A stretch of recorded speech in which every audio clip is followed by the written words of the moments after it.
Kids screaming in the cradles, profanities. I see the world through ice covered in ink and bleach. Cross out the ones who heard my cries and watched me weep. I love everything. Fire spreading all around my room. My world's so bright, it's hard to breathe, but that's alright. Hush.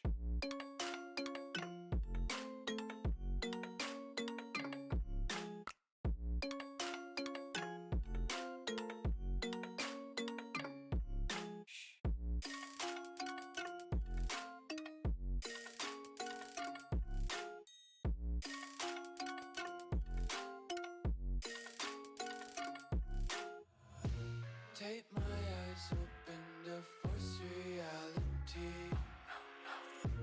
Why can't you just let me eat my weight in glee?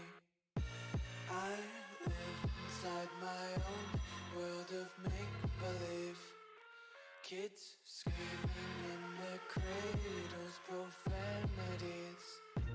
Some days I feel skinnier than all the other days. Sometimes I can't tell if my body belongs to me. I love everything. Fire spreading all around my room. My world's so bright, it's hard to breathe, but that's alright. Hush.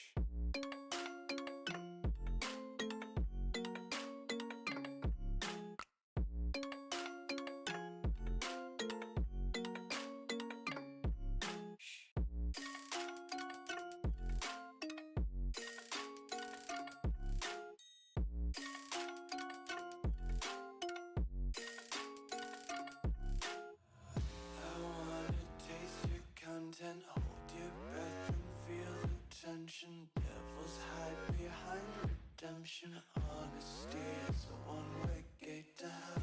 I wanna taste consumption, breathe faster to waste oxygen. Hear the children sing aloud. It's music till the wick burns out.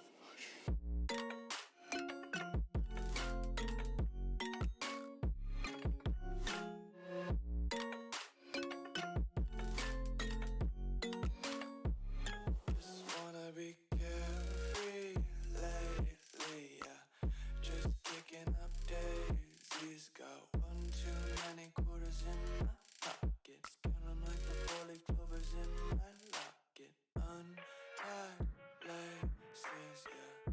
Just tripping on daydreams. Got dirty little lullabies playing on repeat. Might as well just ride around the nursery and count sheep.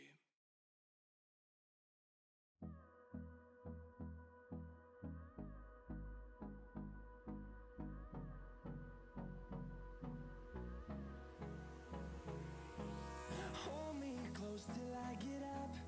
Time is barely on our side. I don't wanna waste what's left. The storms we chase are leading us, and love is all we'll ever trust. Yeah, no, I don't wanna waste what's left. And on we'll go, through the wastelands, through the highways, till my shadow turns to sun rays. And on we'll go, through the wastelands, through the highways, and on we'll go. Hello everyone, and welcome back to another Title Tuesday stream, which hopefully is going to be a better one. But before we begin, once again, a quick video check, an audio check, and if it is better than if my video and audio is already good, then I think it's already a successful stream right from the beginning. And a pretty strong field in this Tuesday as well, led by none other than Hikaru Nakamura at the start. But Ali Reza Firouzja is also taking part today. There's Jeffrey Chong, Fabiano Caruana, who's almost equally streaming as much as he's playing these days. following on the path of Hikaru. But he's not doing his own commentary, that's being done by Christian Chirila. Amongst the Indian representation, there's Pranav Vijay and Harsha Bartakoti, whose WhatsApp number I have leaked numerous times on these Title Tuesday streams. And I'm not quite sure who this is. I do hope you are able to see my screen and there are no boomer moments so far. The music volume can be reduced a bit. Okay, is this better now?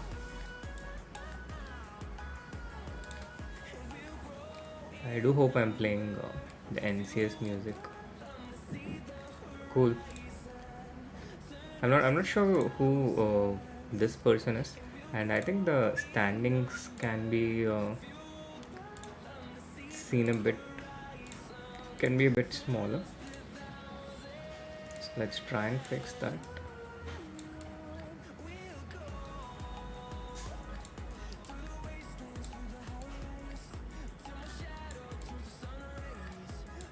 Yeah, this looks better. Although right now we don't that's because we're at 51. Oh, Raunak has also just joined. So Raunak is another Indian hope. It's a pretty strong tournament. Raunak is the 20th seed. Pranav is the 15th seed. And there's of course Harsha Bartakoti as well amongst the Indians. So a pretty strong Indian representation. Now my seeding is not even in the top 75. I'm starting out at number 84. I do hope I finish higher than 84. But this is the field for the Title Tuesday today. And yeah, let's go. We are about to begin in just about 7 seconds. Why is this not updating? Is this yeah, it's updating. And the first game has started. I'm playing against a celeb, a Valiant celeb, and I have only one screen this time, so I'm not going to be looking at the chat while I'm playing. Let's see if this improves my performance or worsens it. I think it's going to worsen it because the chat is like my pillar of strength. But let's actually do an experiment and find out exactly how distracting chat has been all these Tuesdays for me. Let's find out the truth. So the classical defense, pretty standard opening that I've been playing way past its expiry date. Goes for the short castle line. Usually it's better if white goes for the long castle line. Now what we're doing is we're just eliminating this light square bishop right from the word go, so that there's not this pressure on f7 and e6. And with this move f4, he's weakening this e4 point. So we will try to get our bishop out here, which is going to be a bit tricky because if I play b5, there is going to be knight c6. He's gone for f5 himself. So after e5, the d5 square becomes weak, but we are not going to worry too much about that for the moment. Let's just go for b5. He's going to go knight e2, b5, knight takes b5, and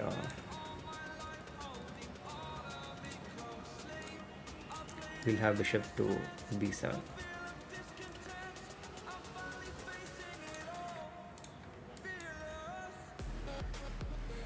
It's so hard to play without looking at chat. I'm just so used to that chatter feeding my brain. It feels so different. But on the other hand, I do wonder if I have lost permanently my ability to concentrate. So it's quite simple and straightforward. We are threatening to take bishop into d5 because the way the square is, the d5 square, it's important that white has a piece on d5 rather than a pawn. So with rook c5, we are forcing him to take a decision. Pawn to b4, now rook to c4. He will play rook to e1. Oh, he goes knight d2, which plays right in our hands because after bishop into d5, he will have to take with the pawn. Now the downside of this move is that we are going to lose the a6 pawn, or so he thinks, but there's this move queen b6 check. So you're not going to lose that, and now this rook goes towards here. If he plays g3, he's going to weaken his light squares. He goes with queen to f3. He wants to play knight to e4 next, allowing me to play rook f4. So this is one option. Aside from that, do we have anything better here? Something with e4 and bishop e5 is also an option.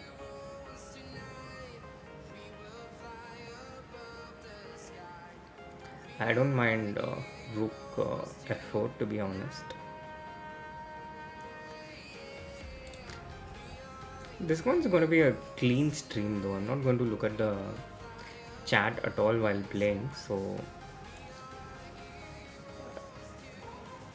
I also won't be influenced by the moves that the chat suggests, which is never a good thing for me so far.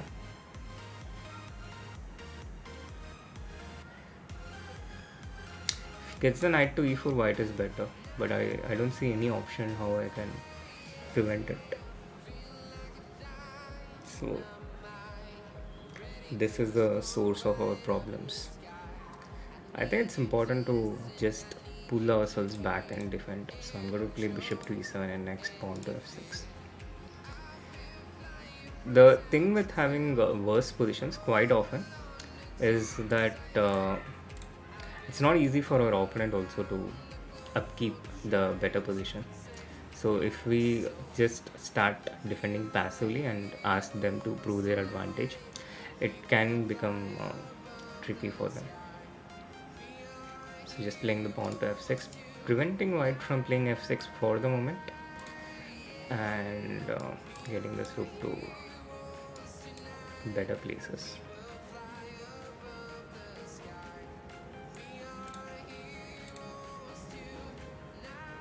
Such is my bond with the chat that these 6 minutes of separation feels so uncomfortably painful. And I keep wondering what the chat is up to, what the chat is up to.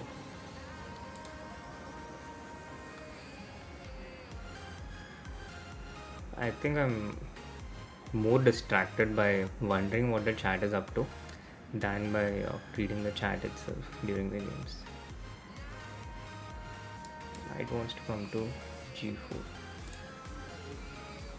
So rook c4, knight g4, and I was thinking of taking this. That certainly looks appealing, but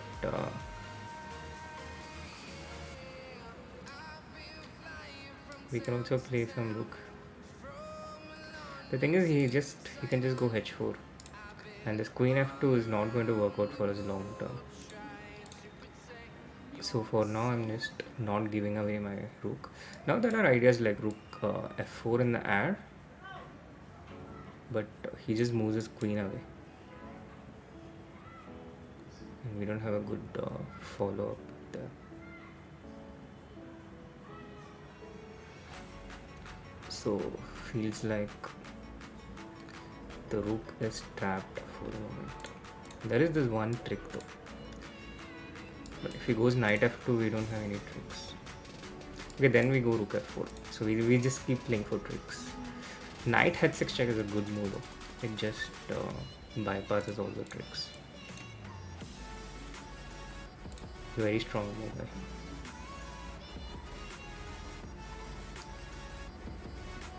Good game by my opponent so far.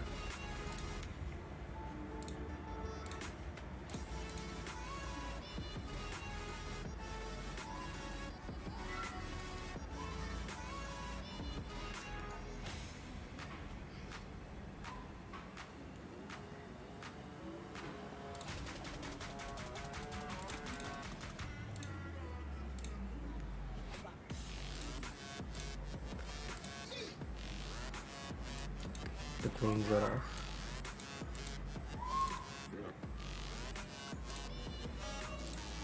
Cool conversion also.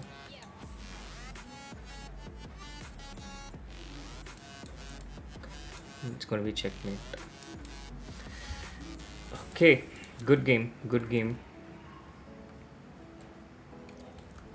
Good game by the opponent. And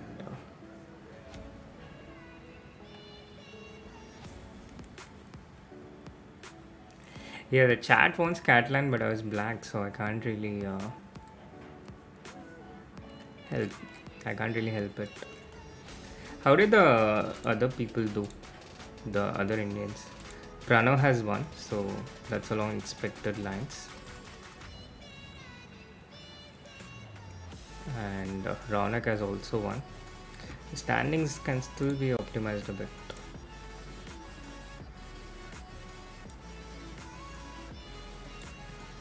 Yeah, that is indeed true. Magnus hasn't played a lot whenever I have been playing.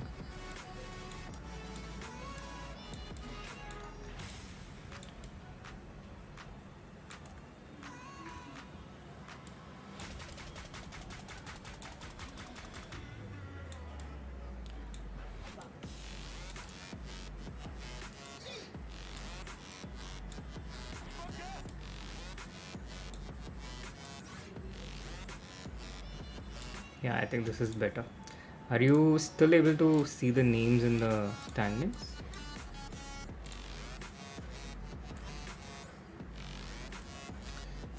We can't see the placing, but I think that's okay. Come on, no one in the chat wants B3. Kuch bhi.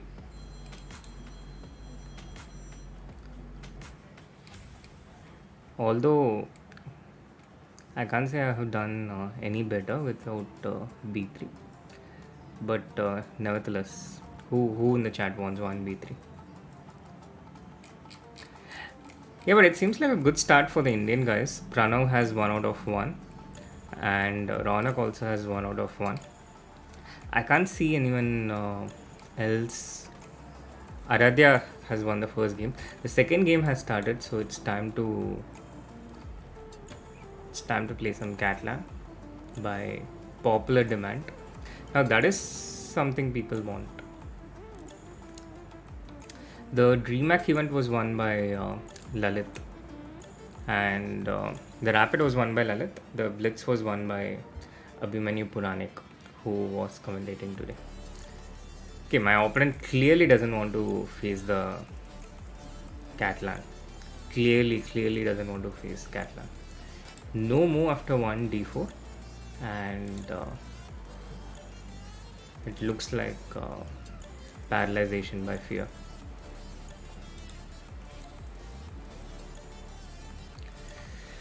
Manasvi, you want to see me win, but my opponent doesn't seem to want that, and I'm not really sure if we are going to get a game. Let me just see if it's possible to spectate other games while I'm playing. So Pranav is playing right now. Now how do I go back to my own game is the question. Okay, please, how do I go back to my own game? Did I just... Where is my game? Yeah, I found it. Okay, so I know how to find my game. So we can have a look at the other games while my opponent loses on time on this one. Pranav seems to be having a good position. He started with 1e4 and played b3 in the third move, which is totally acceptable. It's only a bad move on the first. So b3 here, and double fianchettoing with g3 as well. He has a good center. The knight came to d4. Black has just played the pawn to d5, which is a very nice and liberating move, and helps black get some very promising attack on the king sides. The queen can go to h5, the knight can come to e5. So she dropping back to queen d7, it lowers the evaluation bar because the queen was better placed on h5. This gives white time to consolidate, cover the f3 square, but nevertheless it's just the starting point, and gradually it will be better for black. Sorry, it will be better for white. Gradually it will be better for white because Now he gets the d6 square, so the knight comes to d6 and white will win the exchange. So meanwhile, what happened to my game? Oh yeah, I won. So I won and I got some free rating as well. That's the power of Catalan, people. When you start with 1d4, you win most games just by that fear, that paralyzation of the opponent. And that's what happened in this game. Pranav is winning through a different way with the power of tactics. He's going to win this one for sure. So let's have a look at some of the other games which are going on. And this is the first round. Okay, so in the second round, FIDE Master Adotant, who is an Indian player, but we don't know exactly who this person is. Seems to be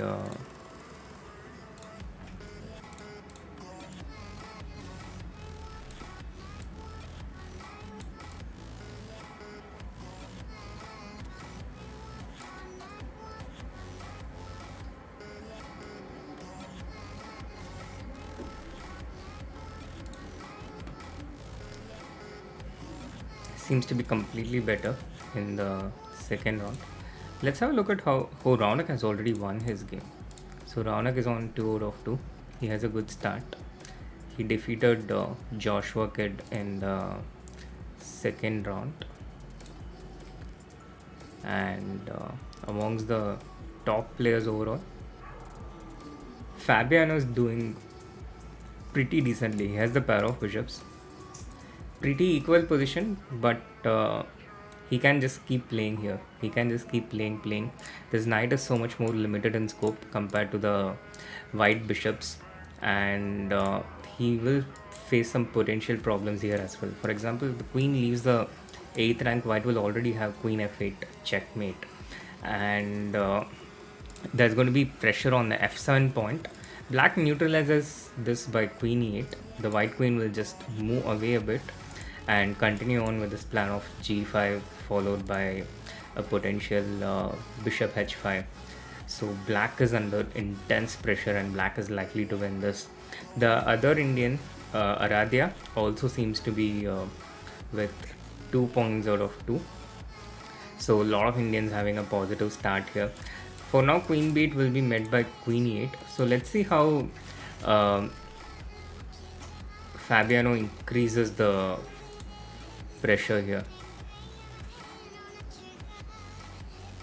Well, if that counts as a win, I'm happy. Yeah, Vaishali seems to be playing. Fair chess on YouTube is Andrikin and Princess is Jabava. Not quite sure. What's his full name?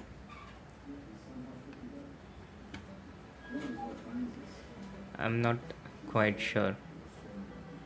I mean, I don't quite. Exotic Princess, yeah, Exotic Princess. See, this is how white gains entry. He takes the pawn on e6, and black doesn't have this liberating check with queen g5. So Fabi is going to win this pawn, and now he has to watch out for queen g5. So bishop e7 would do that job, and now after queen e8, the h5 pawn is attacked. So queen e5 would just protect it, and this is a nice position. This is a winning position for white. Meanwhile, Fabian is playing against Arjun tomorrow in the Speed Chess Championship. So that's going to be an exciting contest. That's going to happen at 9:30 tomorrow Indian time. Now, chat, what do you think is Arjun's chances against Fabiano tomorrow? Sergei Zhigalko is a grandmaster from Belarus. It's two brothers actually, and Sergei is the stronger brother.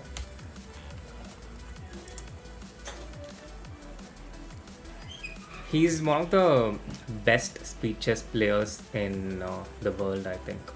especially in bullet. He has a very high rating.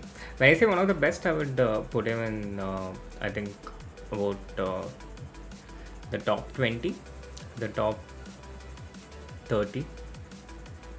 Yeah, I think top 30 is fair. Yeah, I think Arjun is a massive favorite. Meanwhile, the game's down to the last 10 seconds, which is a crazy portion. I think everyone makes mistakes when they have less than 10 seconds. Even Nihal, even Ali Reza, even Hikaru, even with this 1 second increment, they make a lot of suboptimal moves. And it's not at all an easy phase to play in. Now, it's very comfortable for Fabiano because his king is safe, whereas Black's king is going to get mated. So this one he has pretty much in his hands. The pawns are queening. The d7 pawn for the moment is a bit. It was under a pin, but Fabi gets over it and wins with 2/2. That was excellent technique by Fabiano, who seems to be well warmed up for his match against Arjun tomorrow. A lot of people in the chat think Arjun is the favorite, but I'm not quite sure because I mean Fabiano, former World Championship challenger, he is still I think in the top 5, 2766. I'm not sure if he's certainly in the top 7. And he's also playing in the Vikanzi, the classical tournament of Tata Steel, next January, which has a super exciting field with all the prodigies and the best players in the world. So Fabiano won the previous early title Tuesday, the last one, defeating Hikaru Nakamura himself. So it's not quite clear to me who the favorite is, but it would be great if we can have some kind of a poll on YouTube who is going to be the favorite in the matchup between Fabiano and Arjun tomorrow. In my view, a lot depends on the 5+1 portion. That's going to be one of the most important portions where Fabi can bully Arjun. He can try and show who is the stronger player. He can show his display his deeper opening preparation and have Arjun under pressure. As the time control keeps going lower, I think Arjun has better chances. So Fabi really has to try and get as big a lead as he can in the first phase, the 5+1 portion. If Fabi was Indian, he would be my favorite. Yeah, Fabi is Fabi. A few nationalities can demand Fabi, but India is not one of them, unlike Anish. Tough fight it will be for sure. I don't know what we are waiting for. To me, yeah, okay, the next game has begun. I'm playing a chess coach by the name of Golishenko and Ukrainian by the looks of it, although we can't be completely sure about it. The games have begun. Meanwhile, as you can see, Pranav is playing against Aman, and the FIDE master Edo Tant is playing against Jan Christoph Duda, and Fabi. I'm not quite sure who he's playing against. It's almost, I don't know what's with my opponents in this title Tuesday. Why are they boycotting me? Why are they boycotting me? Oh yeah, finally it's time to get some Catalan on the board. This time, oh, Nimzo Indian defense. Big mistake on move 3, knight c3, and in hindsight I should have started with d5.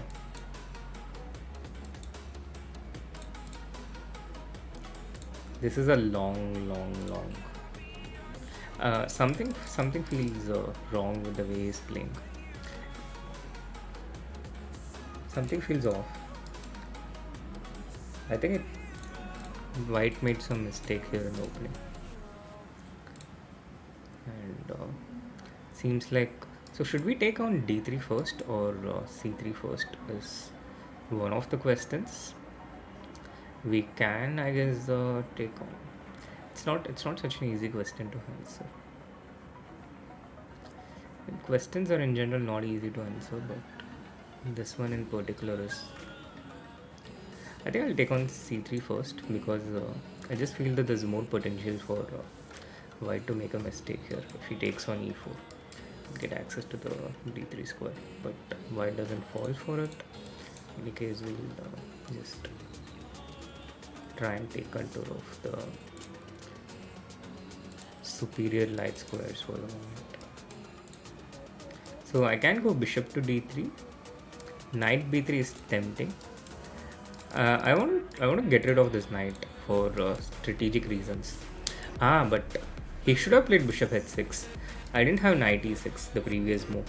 But now that I get rid of this, I could have, yeah, okay, I couldn't have because there's knight b3. There's queen d3 if I had started with knight b3. I can go knight b3 now, but there will be rook b1. And it's possible to get rid of that bishop, but do we want to give up this knight is the question. And I'm kind of inclined towards not wanting to give it up, so I think I'll start with a5, bishop h6, there's knight to e6.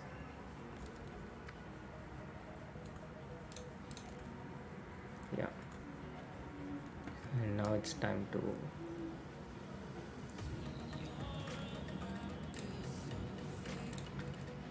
start pushing the pawns. Yeah, this one's not really going to scare us. In fact, I'm happy to have this slight improvement in my pawn structure and start getting my pieces out.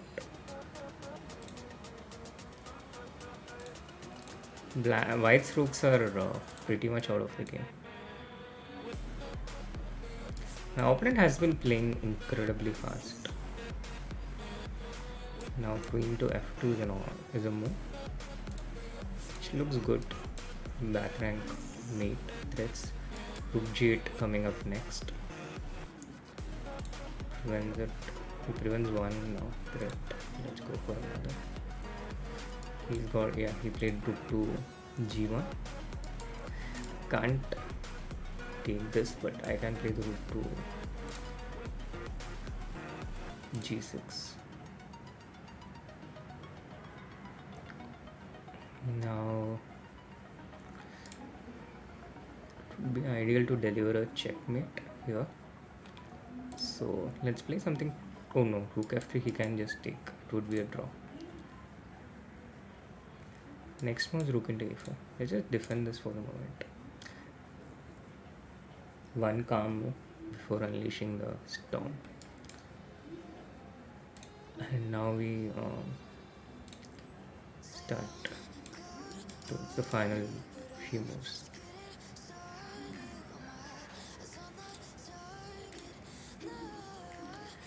We are still some way away from it. After queen f1 there's king g8, which is the only move.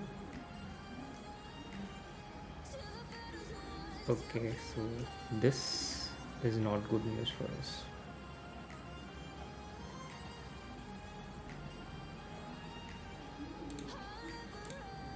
Let's try and get out of this.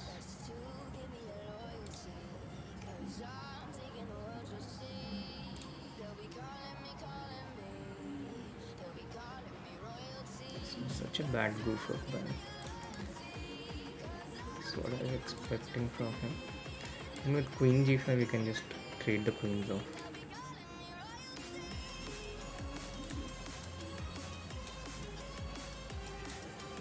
The only problem is I lose the b6.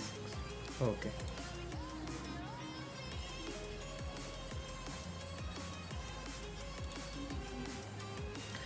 I played a bit too slow as well in this game.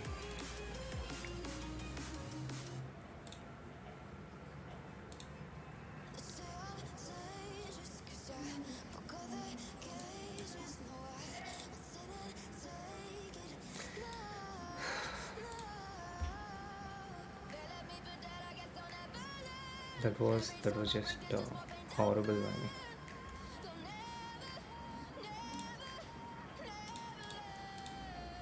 Queen into e5 was a bit too careless. Even this position was -4.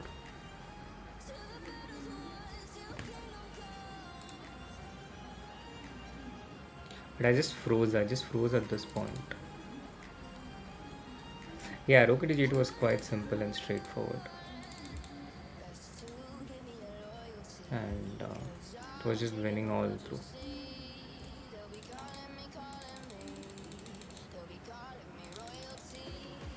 Completely winning. Okay, never mind. Let's have a look at how the other people are doing.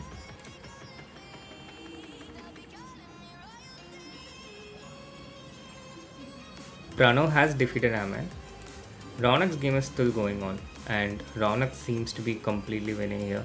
The c pawn is a passed pawn. The king can just advance king f4, king e5. Actually, this is even better. The rooks are traded, and now the c pawn is just too strong. So this is completely winning. Why would I know if Philippines is the largest pineapple producer?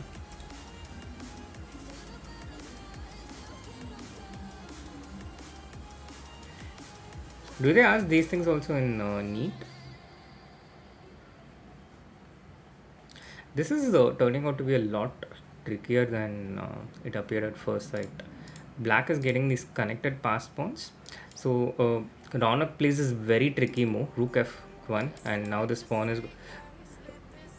Black is just so low on time. Bishop to b7, rook into g2, and Raunak has won this game.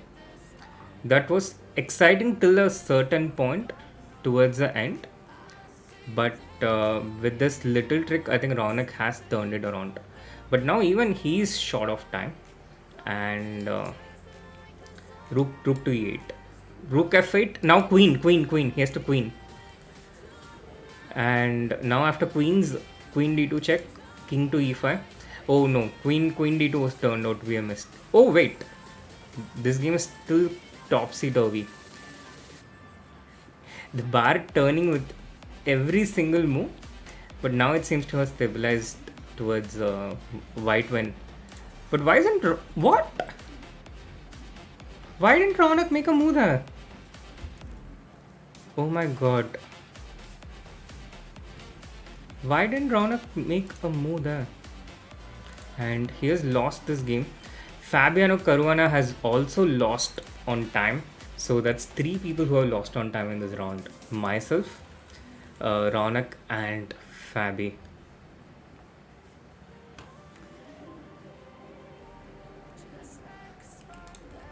I used to play Tidal Tuesday so much better last year, yeah. The last few times, it's gotten worse actually. It's gotten so much worse in 2022.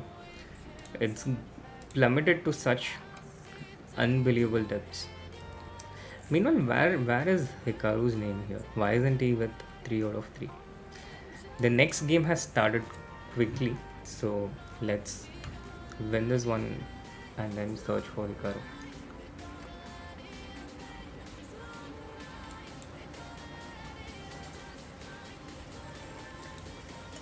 Okay, this game cannot go bad.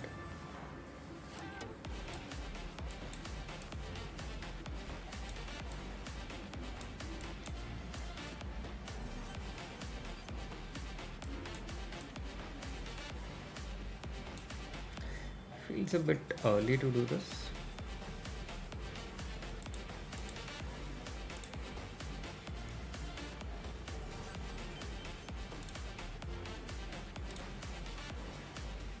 Okay, I just blended a pawn.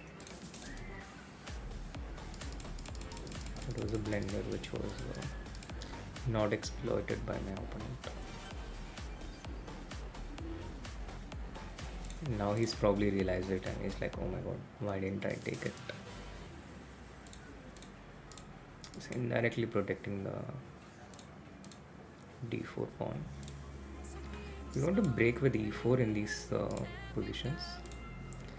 As long as the d4 pawn is protected, it's a good idea to do this. Just takes control of the e4 square, which has been kind of the base of our opponent's play in this line. So Hikaru played only the first round.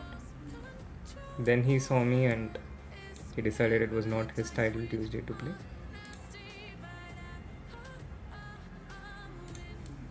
But today I'm on my easy level 0.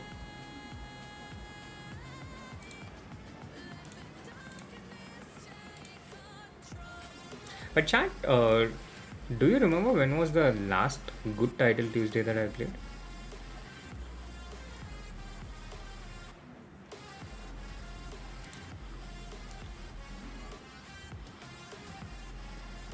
Okay, we can still aim for 9 out of 11 here. We can still win all the games. So I would urge you not to lose all hope completely. And she is very strong, by the way. She knows more than how the chess pieces move. She has a fearsome puzzle rating on chess.com, which is I think even higher than mine. Which I'm not sure if it's such a big thing anymore. But aside from that, she also has this amazing win streak in Blitz. So she's not someone you want to take lightly.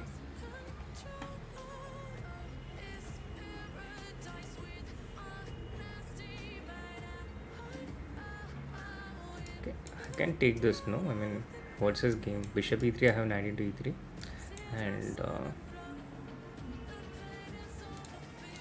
rook into f1, we have king into f1. He can play b6 here, for which we'll play h4.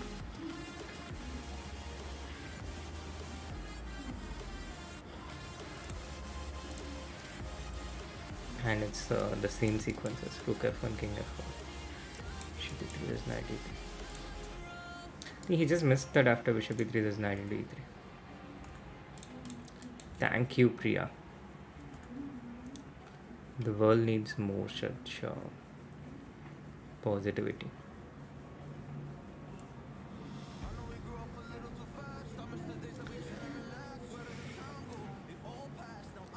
Okay, we still need to win this game though. Queen d2, there's rook into f1 check. Shah is going to play for a second, but thankfully we saw that coming and we play something else.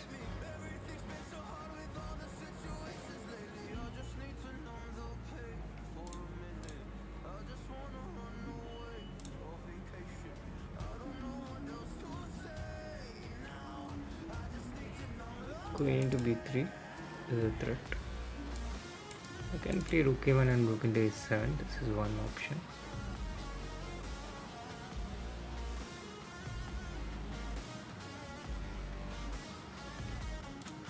I can take this first. And play rook into a7. Queen g4 is also an idea. Or we can get the queen to these places. Okay, this one has been a bit of a boringly easy game.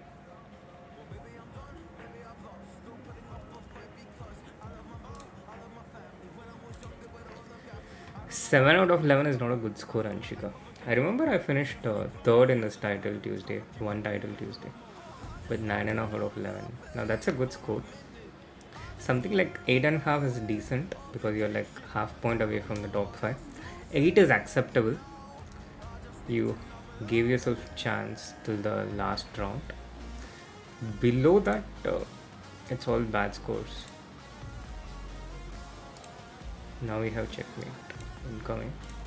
Queen d4 check, king h1, rook into f1 would be bishop f. Okay, it's not yet checkmate, but we can just go rook a8 and take this bishop.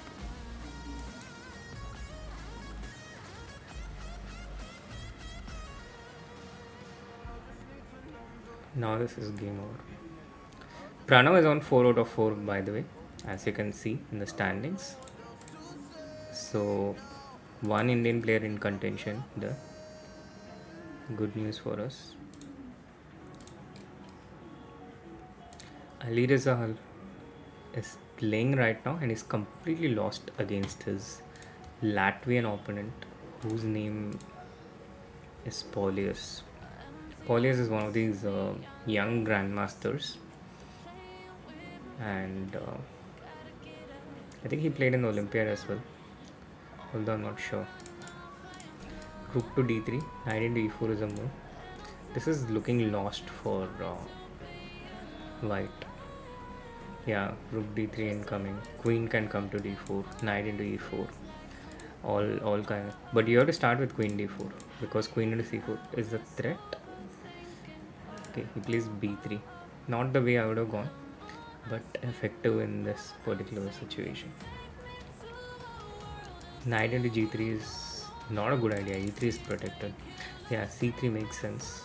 b takes c3. You can just take. Oh, knight f2. Nice. This gets so strong and powerful. Ali Reza makes a move with 2 seconds remaining, and now after b2, black has gone into a 1 rook endgame. Yeah, f5, and he just needs to try and capture this c4 pawn. Ali Reza can still keep fighting because he's not yet down by 2 pawns, which is a definitive point of losing position. Yeah, e5 is the way to go. King comes to e6, and now f4 has to be played at some point, but doing it directly loses the h5 pawn. g3 or f3, but Ali is still in with a chance.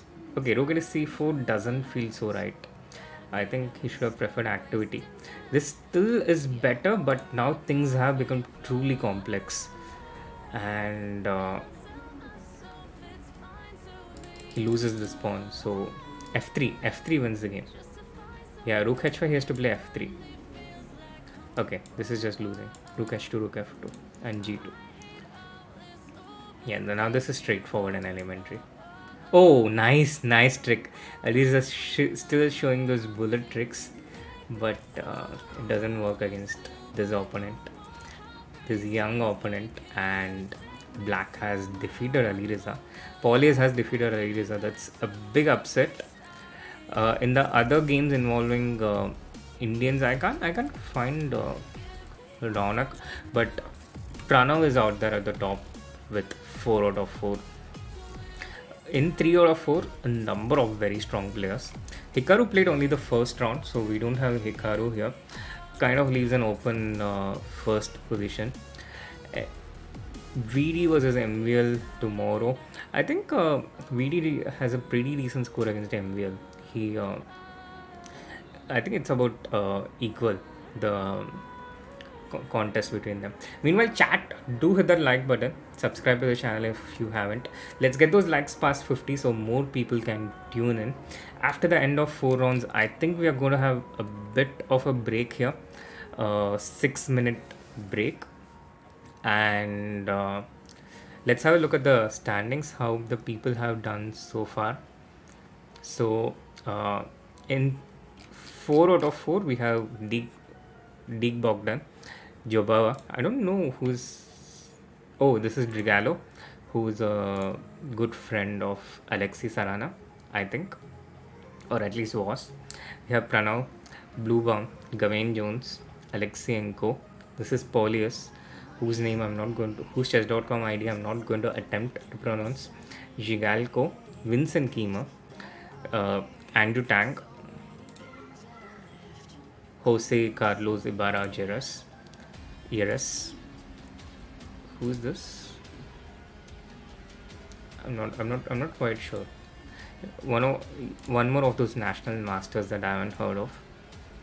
There's Stolen Monster, Candidate Master, and Jan Christoph Duda, who is also incredibly strong.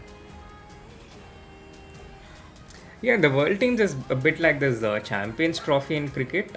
It's also an attractive tournament, but it's just not like the World Cup. The Olympiad is like the World Cup.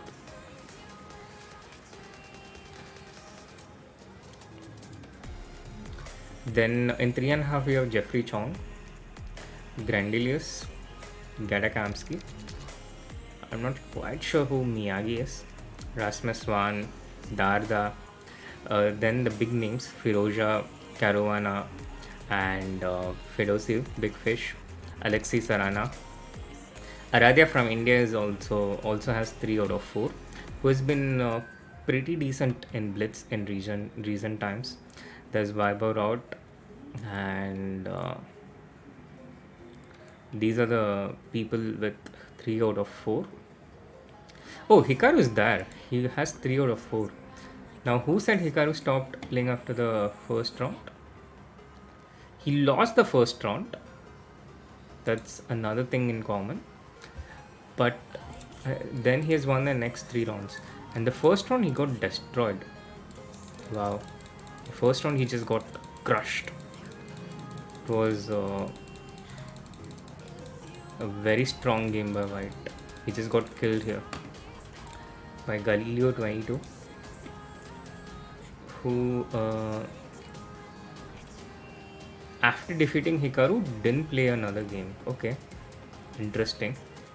He played against Hikaru in the first round and didn't play another game. Accuracy of 85%, and a few mistakes out here. Knight G7 check was apparently a mistake. Knight F5 was a blunder. Hikaru refused repetition. Okay, I don't know what to make of it. I'm just going to stick to the facts. Hikaru lost the first round against Galileo 22, and after that Galileo didn't play any more games in the Title Tuesday today. Yeah, Rasmus is very consistent. In general, Germans are consistent people. They are quite steady. So many people on 3 out of 4. There's also VD's coach who has 3 out of 4. Apparently, he's a documentary filmmaker and chess coach. So I guess that's where all VD's vlogs came from. Alexander Botnik with 3 out of 4. So many strong players with 3 out of 4. We very smoothly avoided all of them by playing horribly so far. And in 2 out of 4, just looking for some company because Missouri loves company. But I don't see a single grandmaster with 2 out of 4. There is someone, Big Boss, Jose Gabriel Cardoso. Ginger GM is with 2 out of 4. So I guess this is what happens to all these people who start streaming. Harsha Bartakoti has 2 out of 4. How did that happen? He's just such a strong player. Leaking his WhatsApp for the 100th millionth time. He lost against a 2400 FIDE Master and a 2500 IM. So he's also playing like me today. Raunak lost another time. Wow.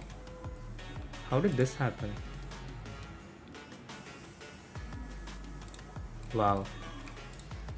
King's Indian game by Raunak.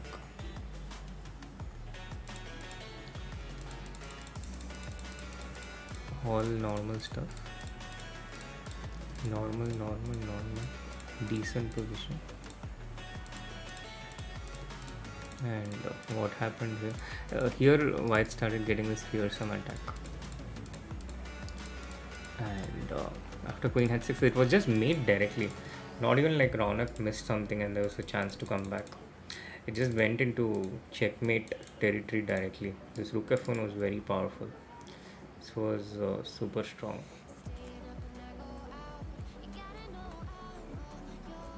Maybe Hikaru and Chess.com secretly conspired.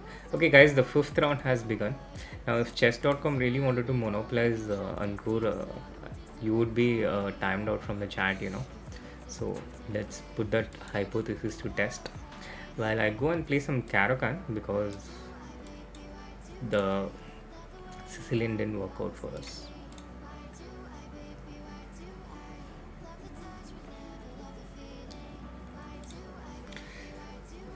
I'm going to change my approach towards chess. I'm going to play more of these anti-young player openings. But there, how many people from here tuned into my stream yesterday? I just want to try and see if people still remember the existence of my channel, mine own channel.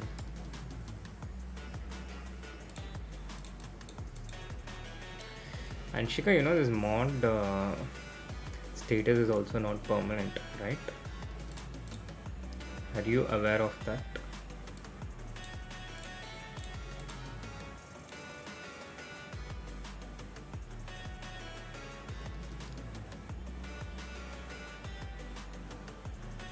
Unlike the Grandmaster title and the Doctor, actually, Doctor title is also not permanent, yeah. So it's like the Doctor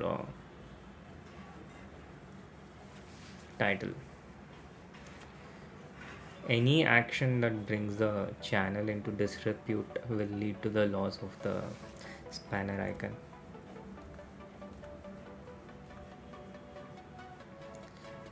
Thank you, Manasvi.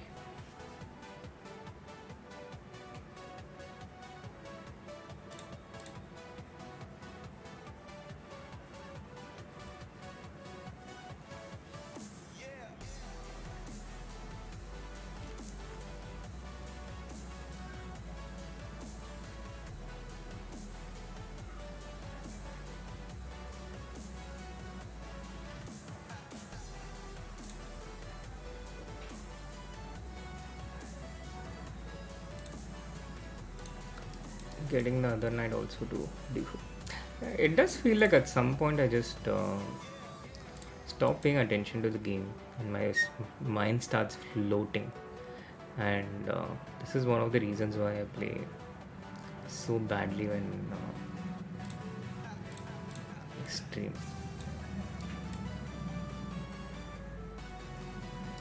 Queen into b5 is rook into f7. Can play f5 or just rook e7 should also do. Yeah, not going to let me do this so easy. How about we play this knight to d4?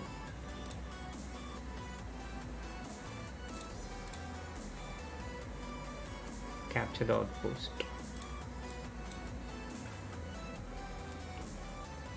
Anyone in the chat knows Spanish? Can they translate my opponent's user ID?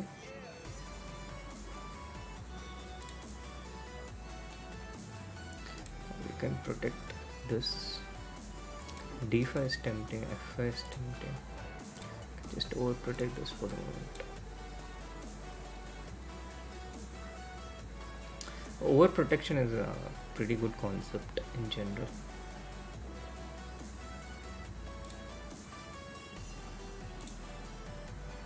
Next we'll get d5. Knight c6 is queen d4. So knight b3.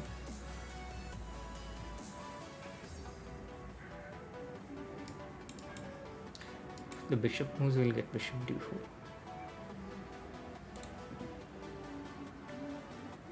Oh, this is good tactic by him that I just missed that he can do this.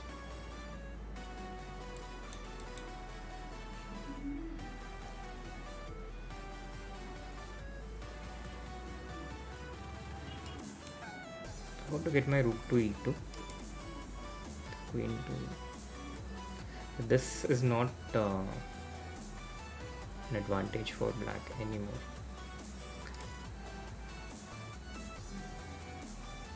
Play has been messed up.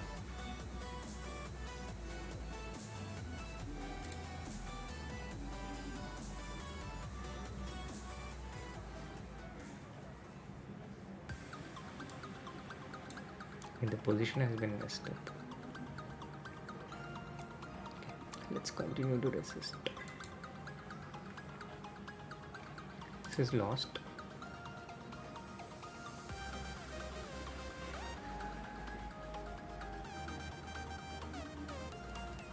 Queen e6 was actually not at all necessary.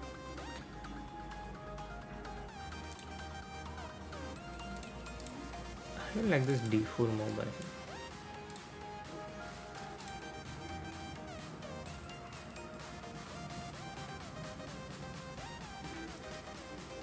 Slowly bring our pieces out into the game.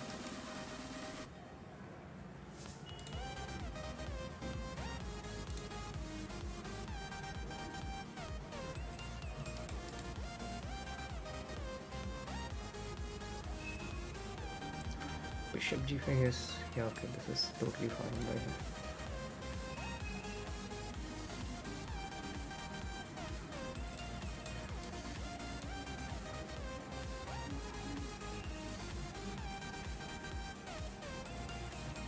Cool. We have reached an endgame where we have still not lost. Seems like an achievement considering today's trend.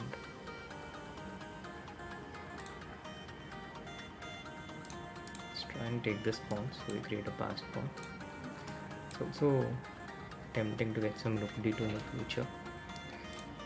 Oh, the rook is coming out here, so we can't take.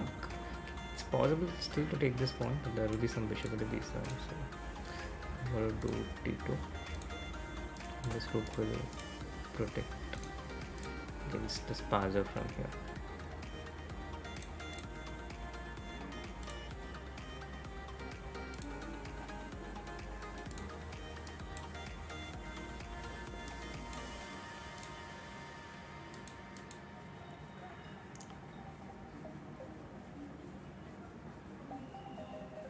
Actually not so easy for him to protect against the a pawn.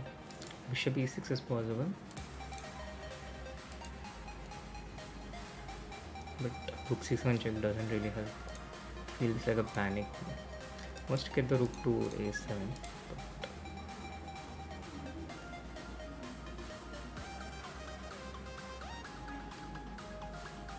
I think this is checkmate.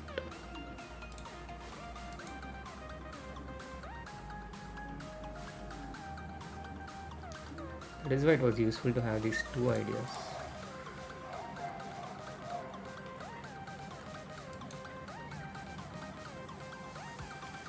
This knight f3 was powerful, and this is I'm painting net.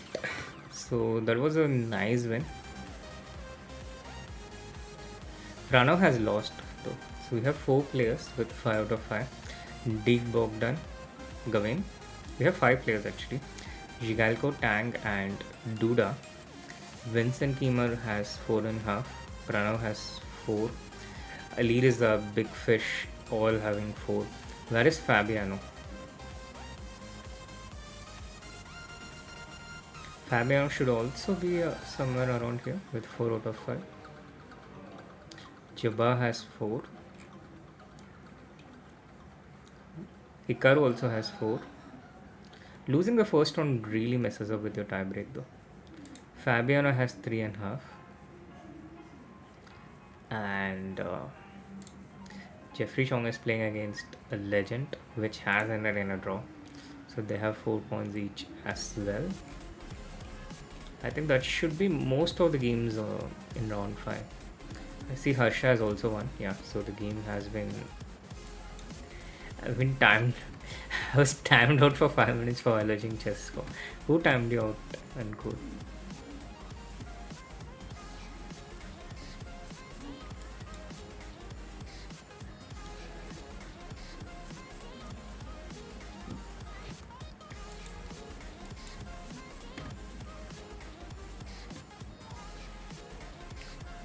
Yeah, I'm also really looking forward to the SEC. Yes, I'll likely go to vacancy.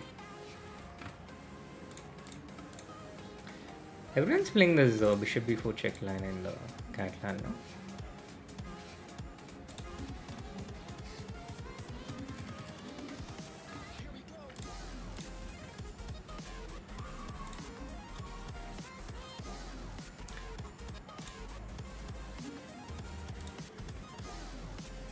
It's an interesting old line, but I don't really remember how to play here, which makes me wonder why I forget so much.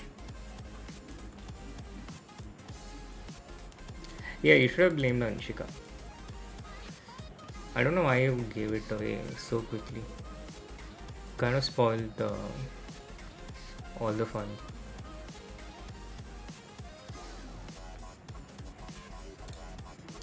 You could have blamed Anshika, you would have removed her from mod, and the whole thing would have been so much fun. Maybe her diamond membership also would have been revoked.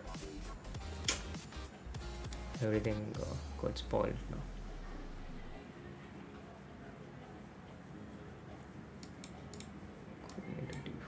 We take D. I don't really think I've gotten anything majorly advantageous here. A6 felt so wrong against my A4, but it feels fine for white subsequently. Yeah, C takes D5, Queen C7. This was our intention. Attacking the B7 point, exerting pressure on this B6 point. Now I'd allowed to have this inclusion with A5 and B5 at this point, which does not look possible at this point. Bishop C8, such a passive move. Now we can play the bishop to E3 and unleash the Catalan. Do you want to test that hypothesis, Anshika?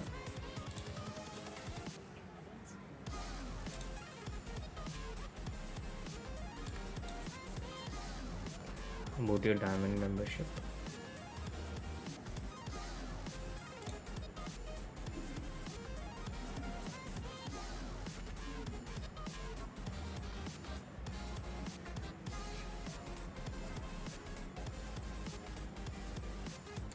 This is okay for black.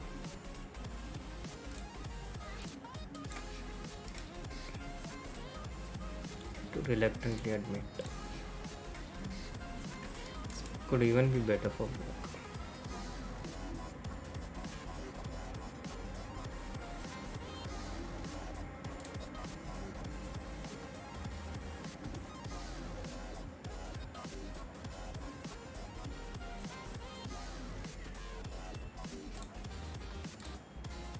Need to protect the E5 pawn, get my pieces out,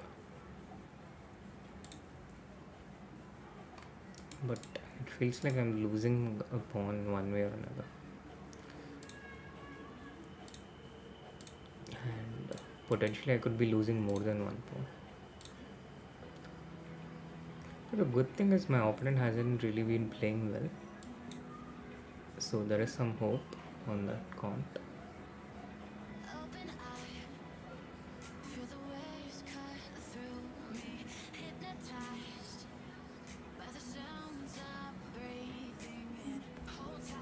Game is still on.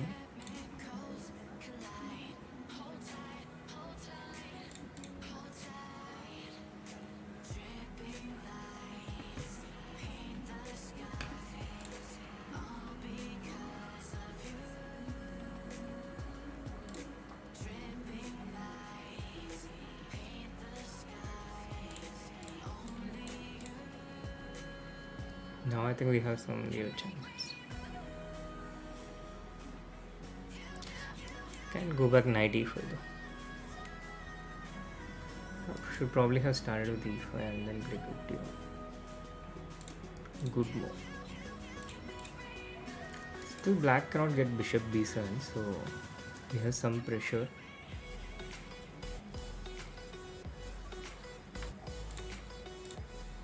But he's managing to get rid of that pressure. We have regained the pawn though, so something for all that effort.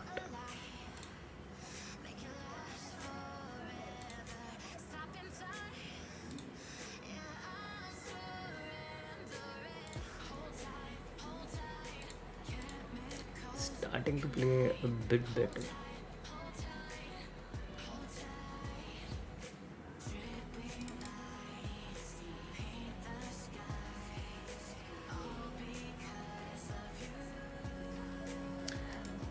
like this move if I check. And I think I kind of have to play it, otherwise rook d2 is too strong.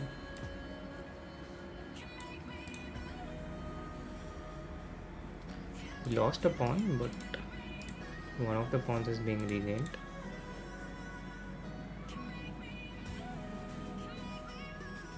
It's defended both the pawns. Well done.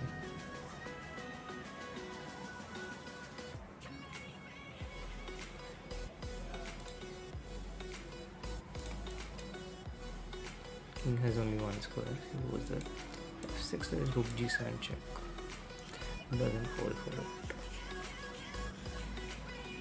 It's playing pretty decently in time trouble. Okay, I can just take this.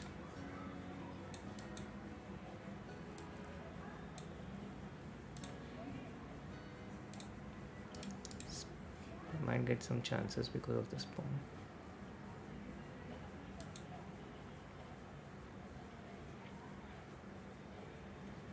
Just play h6 and h7, but he just keeps giving checks then.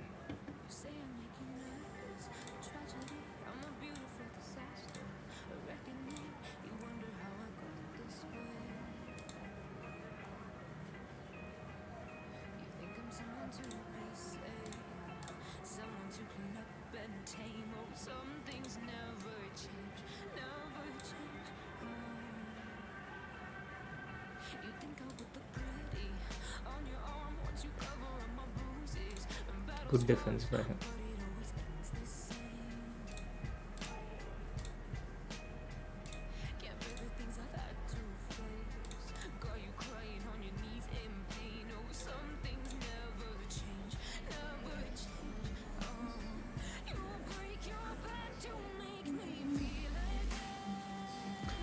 Now I don't have that unlimited time advantage that I had.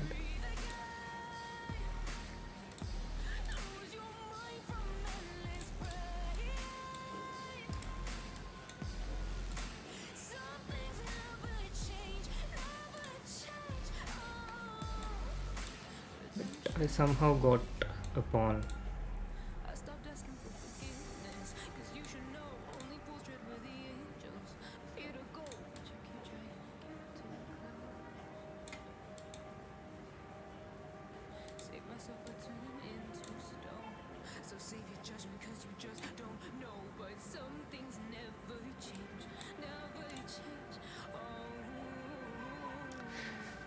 Please tell me. Oh no, no, no, no, no. I lost on time. While my stream is going on, once again, the stream is going on all well, but my chess.com connection dropped. Typical stuff.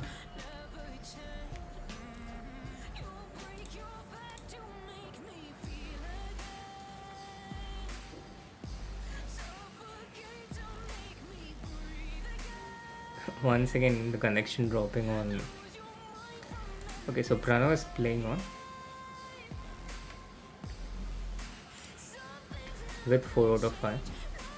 This pawn is on f6. This pawn is on g4. Pranav has the black pieces. The board is flipped, and he's defending against the rook with a knight. This would be a draw if not for these pawns, but with the pawns on,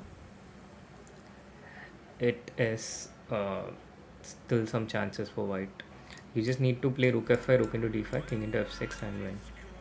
And his opponent sees that and he goes for it.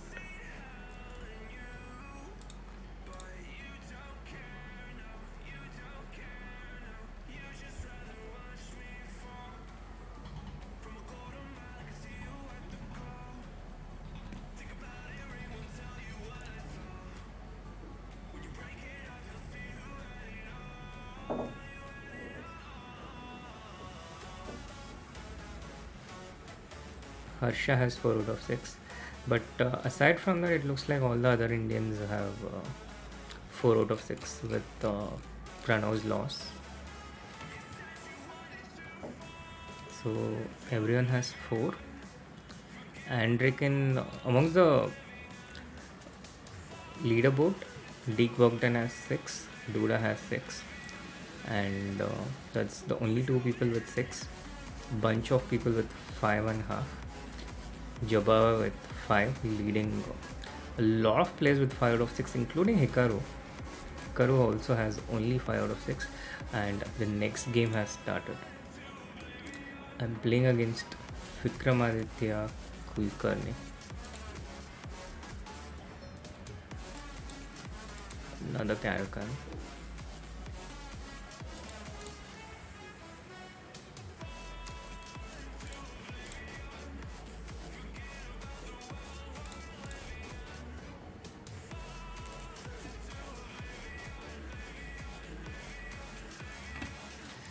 Yeah, I did watch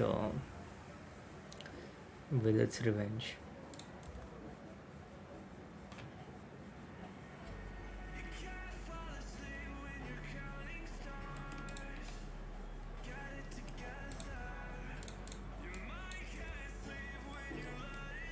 Anshika's gonna have a death match.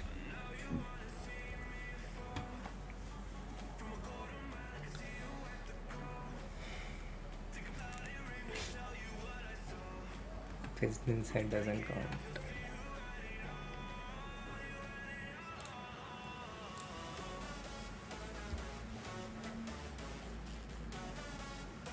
Does chat have the number of times when I have lost connection, when I had like these 3 seconds remaining and the stream goes on perfectly, which usually requires higher internet bandwidth, but I magically get logged out from chess, lose connection to chess.com and end up being flat.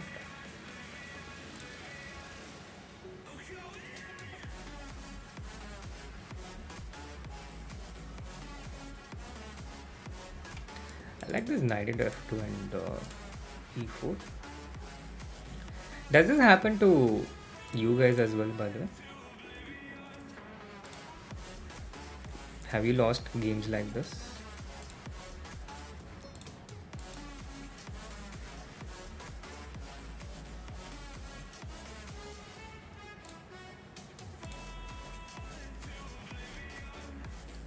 My opponent probably hasn't seen this coming, but is still playing quite fast. And fortunately for him, he seems okay at the end of everything.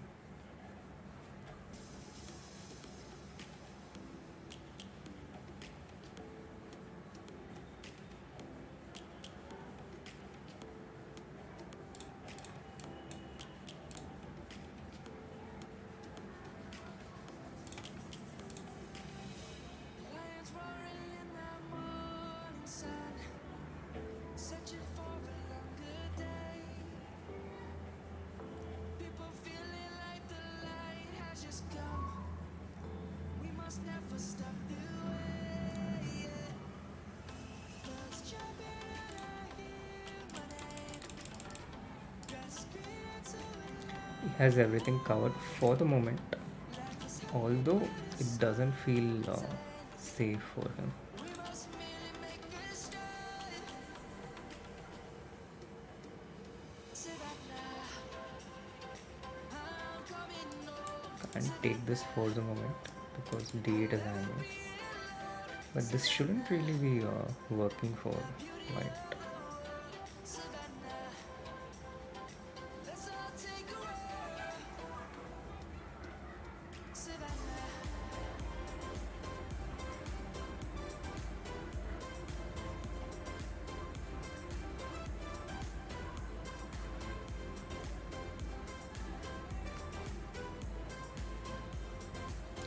Can I just play knight to c5 here? Light is gonna come. The birds have just begun. Knight c5, there's queen c4 check. We will always take a Then I just have to go knight c3. for the people, for the land. Let's go back to when we were young. For the animals we stand. He will go rook d2. Let's go back to when trees were so This somehow feels wrong. kids across the land.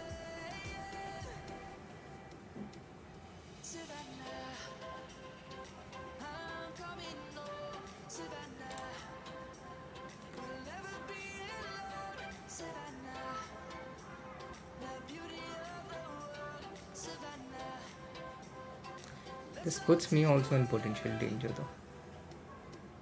Yeah, rook f1 is a nice one.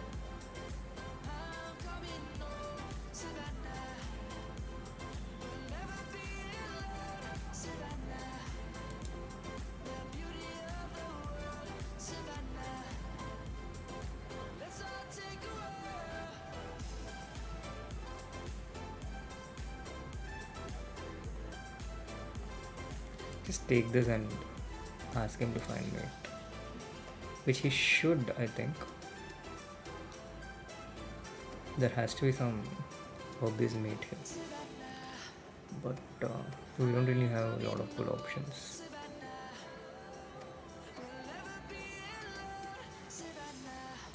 The only more, and white has to find mate here, otherwise we have our own e2 check.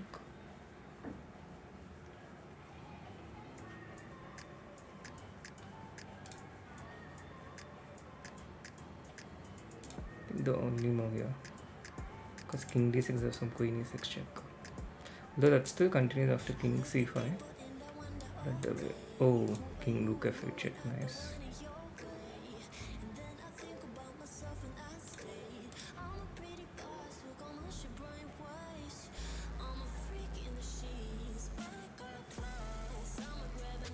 At the very least he has his reputation.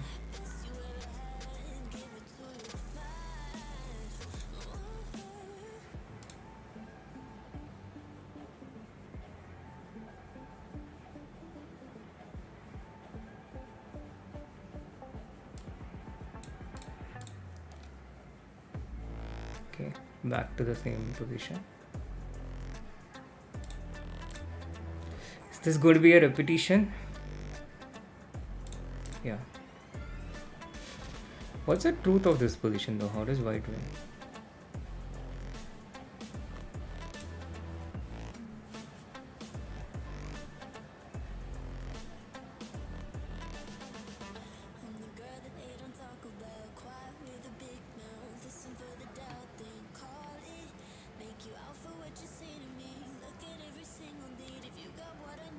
It's a bad game, yes. Horrible accuracy. In the end, how does white win? Ah, queen g4 check is actually a blunder. I had king e7. It's actually a draw here. Huh? Quite surprised.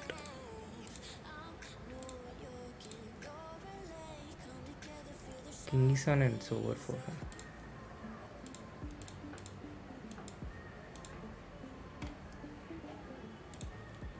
But yeah, this is a very nice position for me. I should have taken bishop d3 first.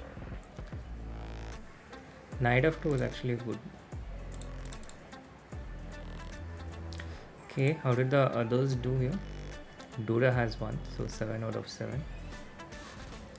Hikaru has 6 out of 7. And Chuba is still playing right now.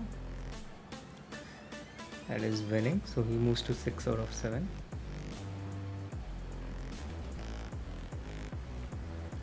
I think that's pretty much the story of the day.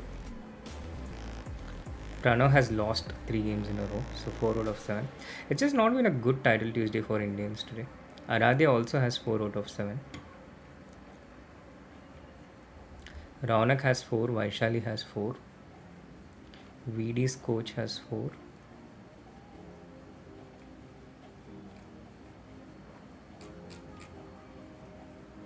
Wait, who did I see just now?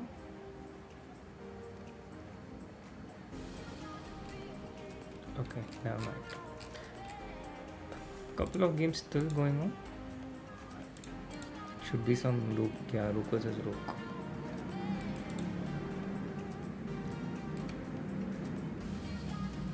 Yeah. Reveal Anshika's secrets.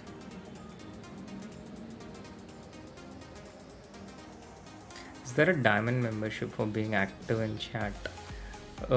Not directly, but it does help because it helps me remember your name. So it definitely contributes towards a higher chance of getting yourself a diamond membership.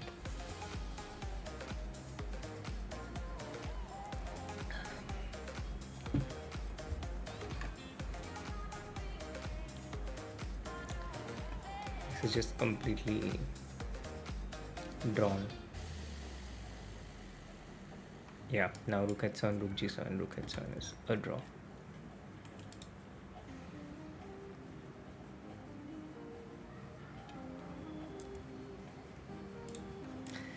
When did Anshika become a WGM? Yeah, I think that's all the games after round 7. Now we go to round 8.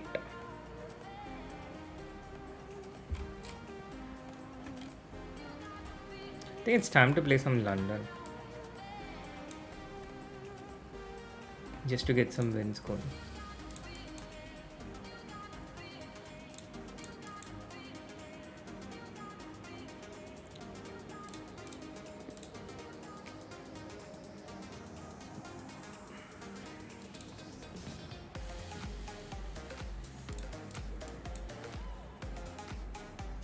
That feels a bit wrong from me.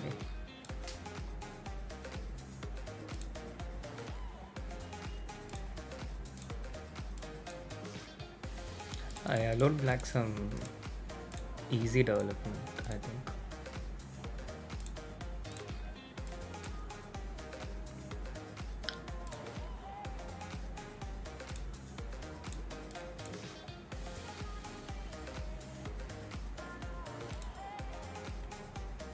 What is so cheap about London?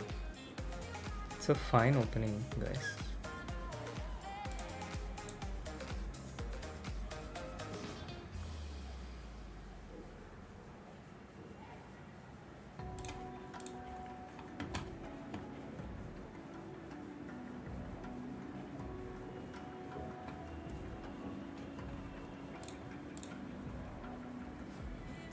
Where are you going, Anshika?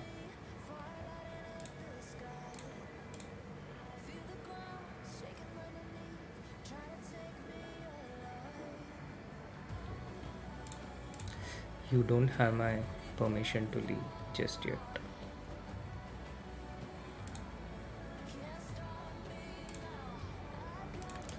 So, a very nice position out of the opening, out of London. We are up by a pawn, and also we're going to get this nice and beautiful c4 square for the knight.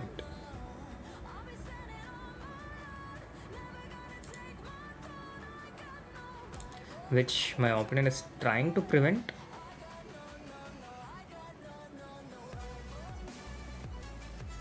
Makes sense from his perspective. The level of defense overall globally has gone up quite a lot. People, when they get bad positions, they actually start playing really well. I think in the past they were not as good.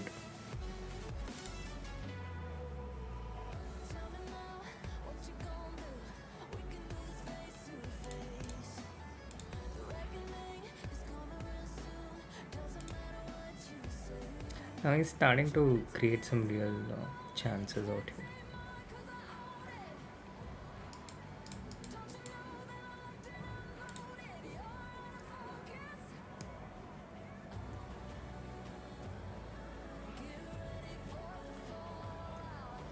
We have a massive time advantage, and I think that's a very important factor in this time control. Slowly f3, bishop f2 is the plan, and to stabilize ourselves by improving the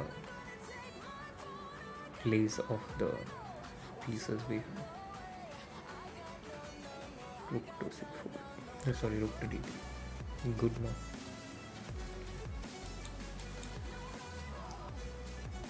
Going to have some nasty pressure on b2 in the near future, I think.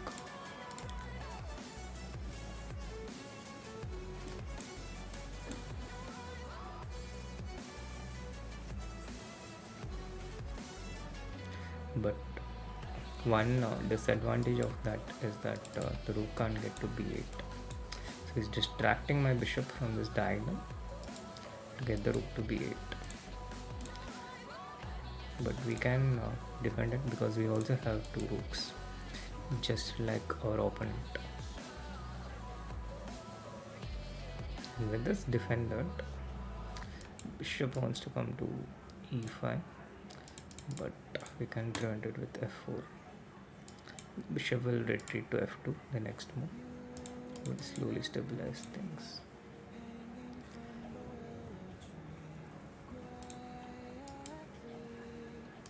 Rook d1, there will be rook e1.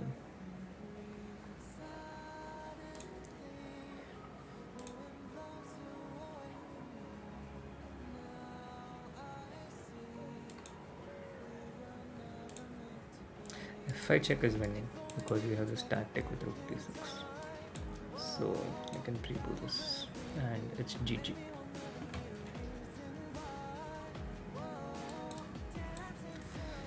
Yes, we have won this piece and we have won the game as well. So let's move on to the top games.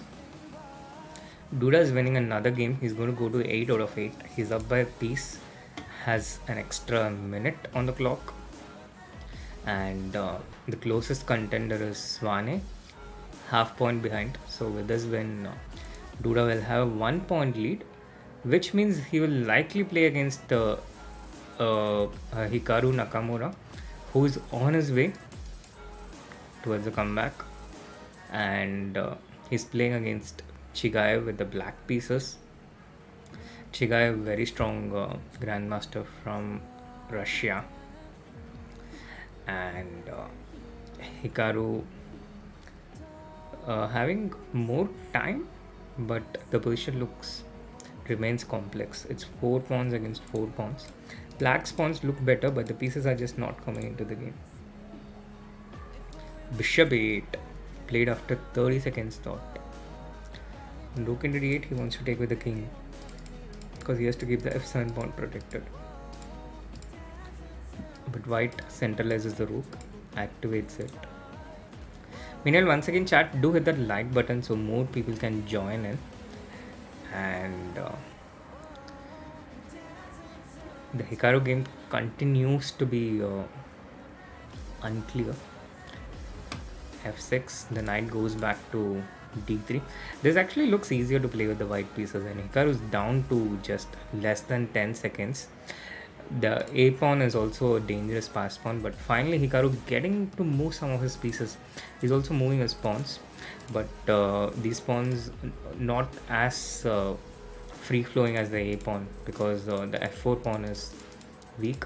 King c1. Oh, he's losing knight e6, knight g5, and knight into h7. So Hikaru is losing this one. This will be his second loss and rule out any chances of Hikaru winning this tournament. He's still trying to salvage a draw here, but he's down by 3 pawns, which is a bit too much even for Hikaru. I don't really expect. Just get the pawn to a7, I think. And black has to be careful not to blunder away one of these pawns. Yeah, just queen should win this. Or yeah, queen, and now the knight gets trapped. He played it one move too late. So king b7 and now it's a draw. The knight gets trapped and Hikaru cannot win with a lone bishop. He played 8 queens one move too late and survives thanks to that.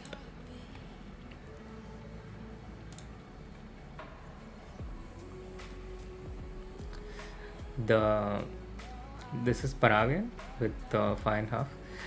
I guess amongst Indians, most of them would be at best at 5 out of 8.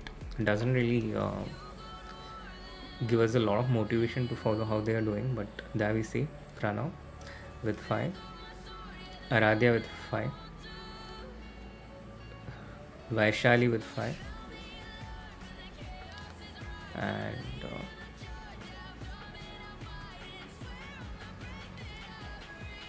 I don't see where Ronak is.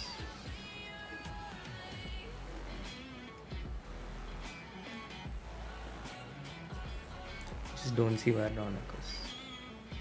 But either he is with 5 out of 8 or he's not playing in the tournament anymore.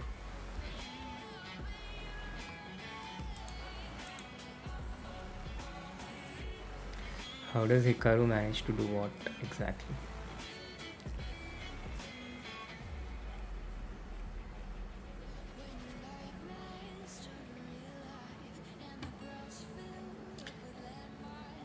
Kamble is playing.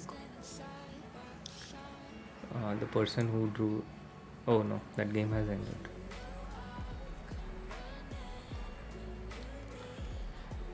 So where is Ronak? Should be here. Oh, he lost. He lost the 8th round. Horrible day for Ronak. He's with 4 points out of 8. Unbelievable. I thought these kind of things happen only to me, but it's happening to other people as well. Once again, a King's Indian not going quite right for Ronak. I think we have a break after round 8 as well. This is standings after round 8. Duda with 8 out of 8 and some 5 people with 7 out of 8. The good thing for him, Hikaru didn't win the previous game, so Hikaru is not going to play against Duda, which gives him only better chances to go towards the championship, go towards winning this title Tuesday. Down below, there's Vincent, Keemer, and Aliza with only 5.5 points. So already out of contention for the top 5. You need a minimum of 9 out of 11, which kind of surprises me. We have so many people today whose performance has been terrible amongst the top favorites. There is Vincent, there is Hikaru, and Ali Reza, Raunak from our side. Pranav losing 3 games in a row like that. Just so many bad performances today, and it has been so bad actually.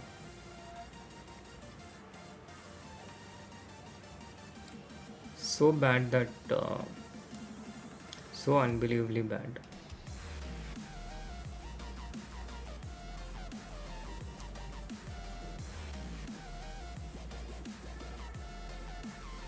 How does Hikaru do it? Kind of saw it coming. I think his opponent just got he's panicked with his clock running out. Fabiano has also underperformed a bit today, 6 out of 8, which is good sign for Arjun for tomorrow's matchup, which is once again at 9:30. I'll be there on chess.com India once again tomorrow. Hi Akshay. Oh yeah, I don't remember, we played against each other, right? I think it was a Benoni game in the Blitz in the 3rd round.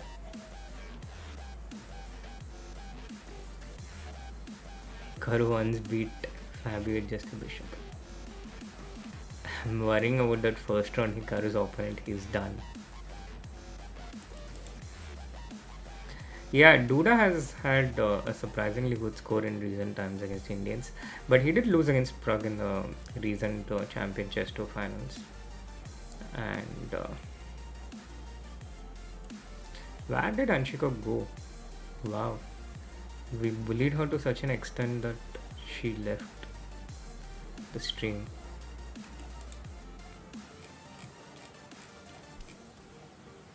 I did not see that coming. True, it was panic. Panic was the reason.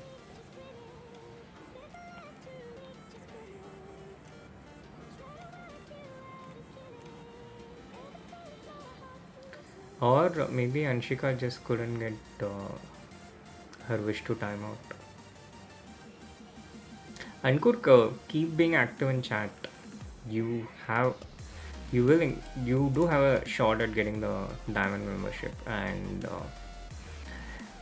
if you do, you will be able to analyze more than one game per day. Yeah, that is true. She's studying at least now, or at least that's the hope. That's the hope. I would never assume that Let's have a look at how the people have played so far. Whom did Fabiano lose against the second time? Why does he have only 6 out of 8? This is Fabi, and he drew twice after losing against Candidate Master Stolen Monster. And how did Firuja drop so many points? Firuja lost against Durar Beli. We already saw an earlier game where Firuja lost against Polius. This is such a bad opening by White though. What did he do? Played the bishop to g5 and then bishop to d2. It just feels so ugly, White's piece placement. Black had so much activity. And Durarbeli is a very strong grandmaster from Azerbaijan. Used to be a prodigy himself, so didn't work out against him. The games have started, by the way.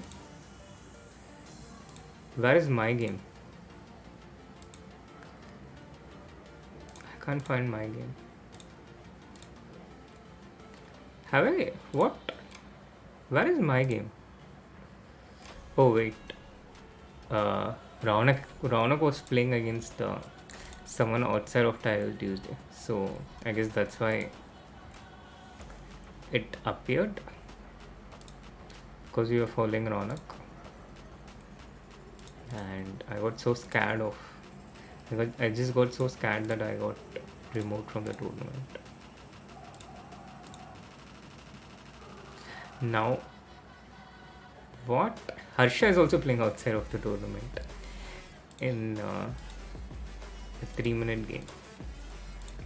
They were all left Title Tuesday because their score was so depressingly low, and now they're just trying to take out their frustration by beating up some opponents. How many points did Harsha have?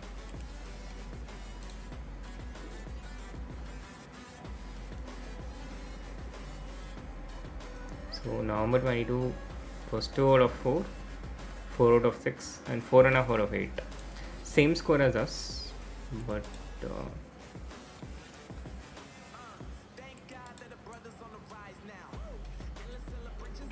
a lot of people ruined a lot of things for VD in the last 1 year.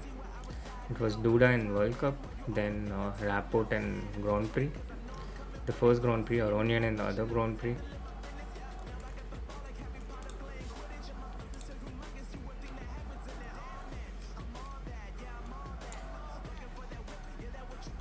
With Vishy, yes,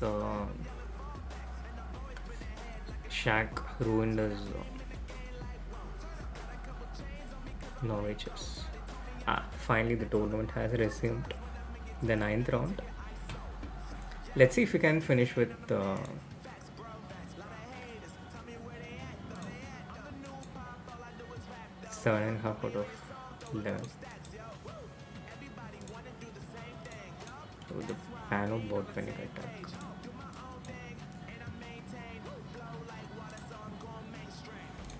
I can play e6.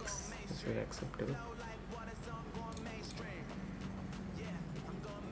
Goes into an isolated queen pawn position. Wants c5, yeah? This feels slightly wrong. The way White has played here.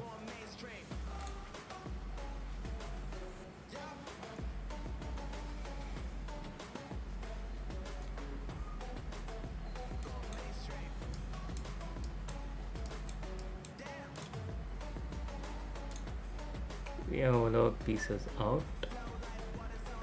Still need a good control of this d5 pawn. It's quite important.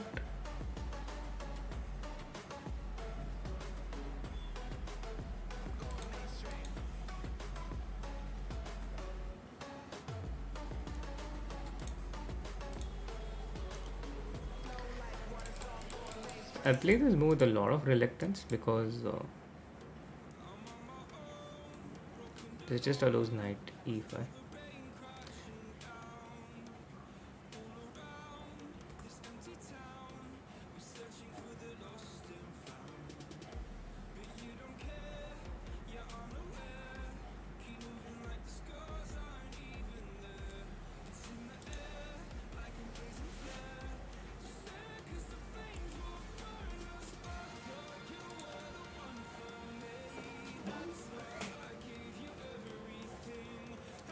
Are you talking about our Simul game, Soli?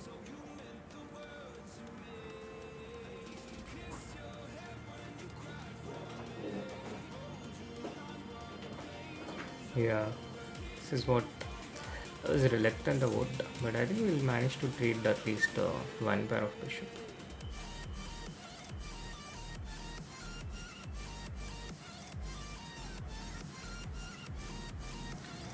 This does feel like a blender though. Maybe bishop into d5 is a good move. I feel like I'm blendering something. But the amount of time my opponent is taking for this time control, it gives me a lot of confidence and fills me with hope.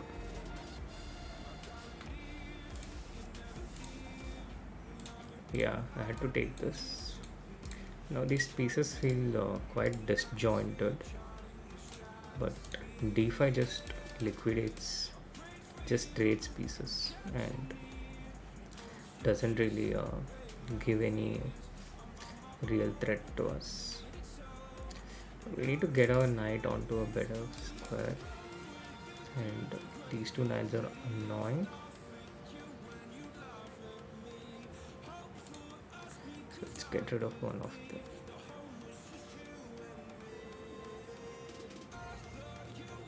Ah, this knight d7. This is a good move. I missed this completely. It's a blender one.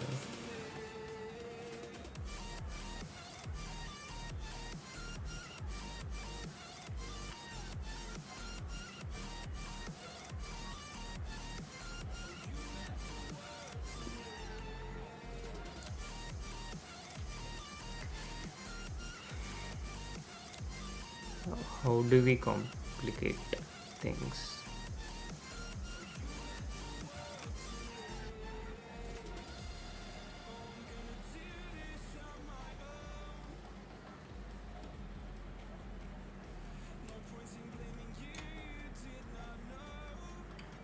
Knight f8, the idea is to go to d5, so just trying to hold on.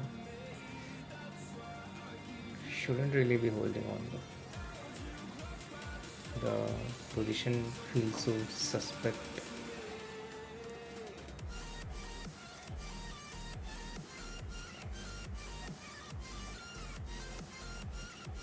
Such a bad position.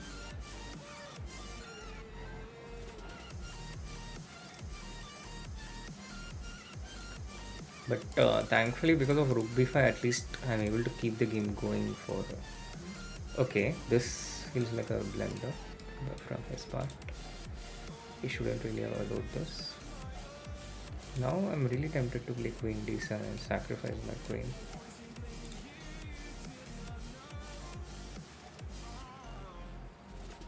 Or I can play bishop g5 and rook d2. Just feels a bit better.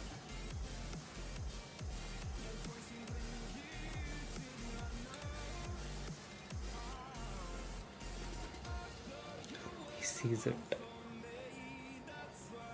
Gives me even more reason to go queen d7.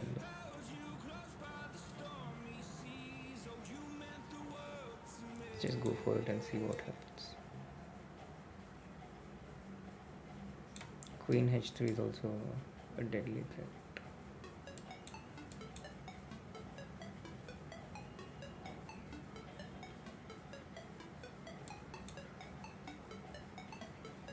Now we start coming out with activity.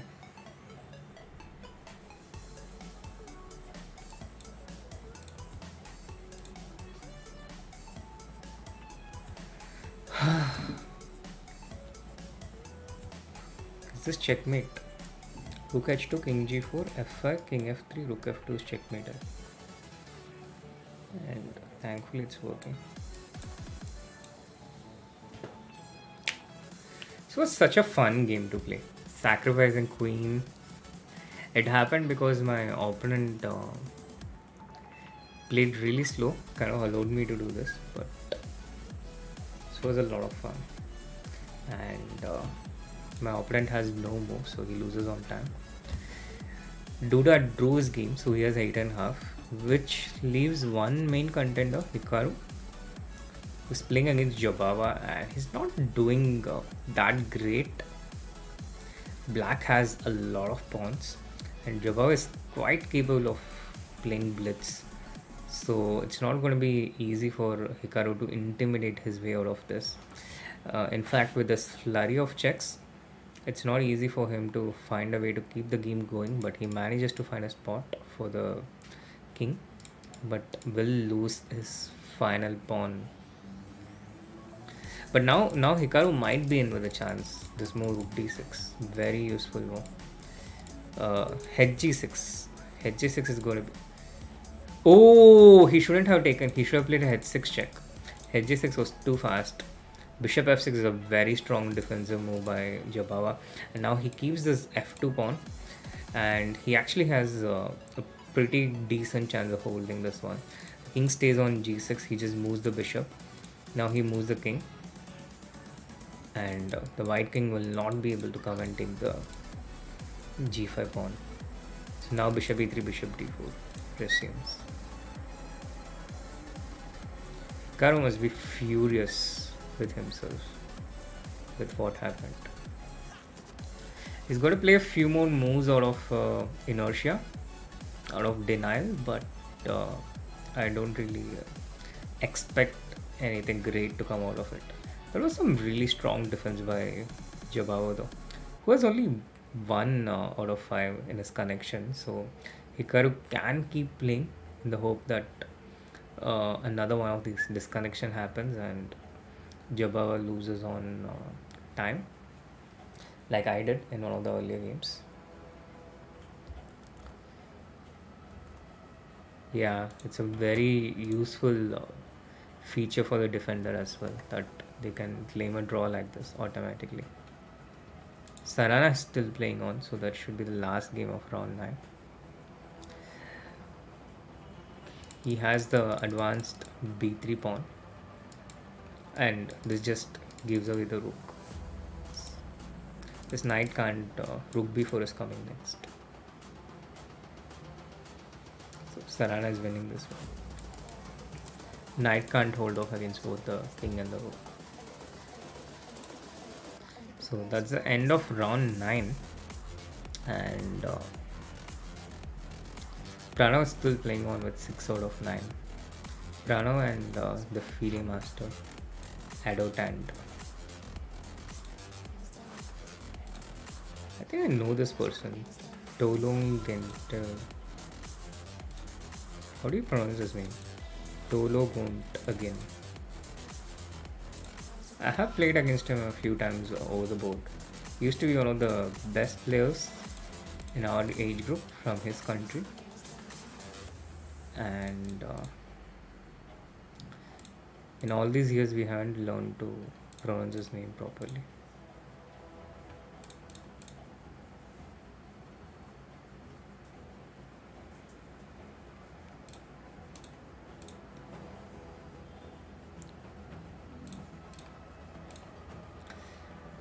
I allowed bishop before check. This is bad.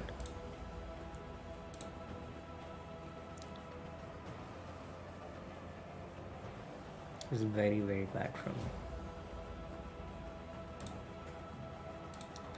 But I think I will survive long-term damage, because I'll manage to get my rook out like this.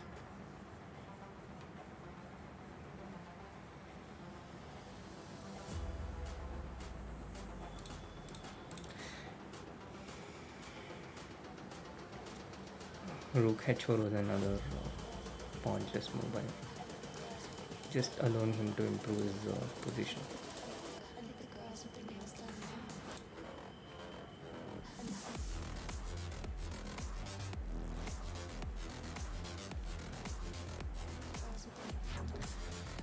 And fighting with a worse position with the white pieces.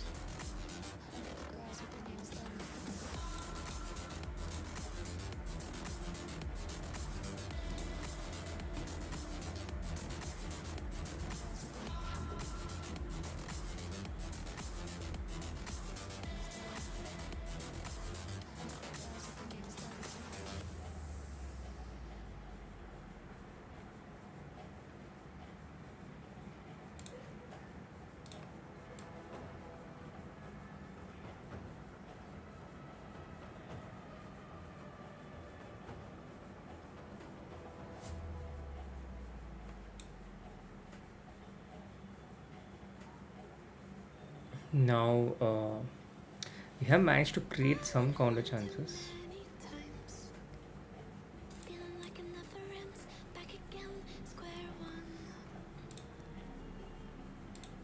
At least the game is on. I'm not even sure if he had to recapture. I think I'm not even sure if he was threatening something.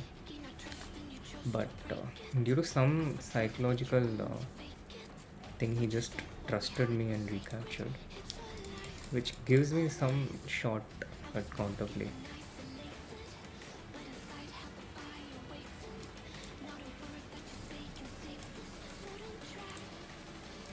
You can play bishop into g2, rook into g2.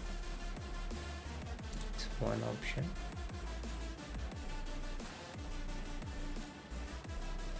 Bishop into g2, rook h7 check is interesting.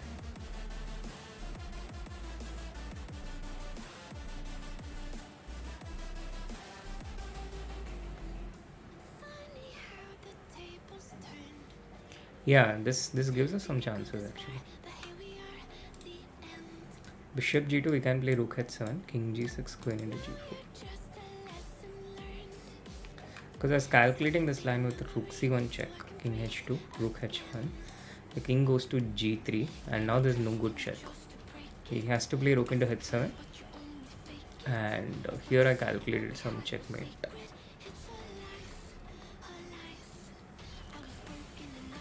Which I can't recollect now. But I think there was a checkmate there.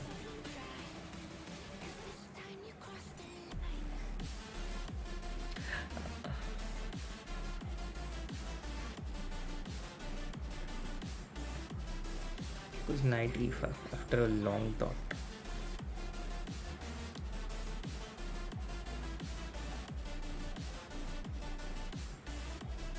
There's a popular saying which goes long thought, wrong thought. Not literally, but you can feel the essence of it. Knight e5 does feel wrong. First of all, f7 is hanging, so like I can take bishop into e5, rook h7 check, and take on f7. So that's one option. Do we have a better option here?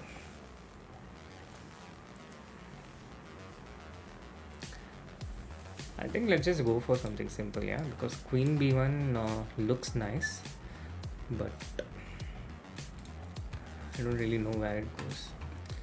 We have something straightforward, let's just take it.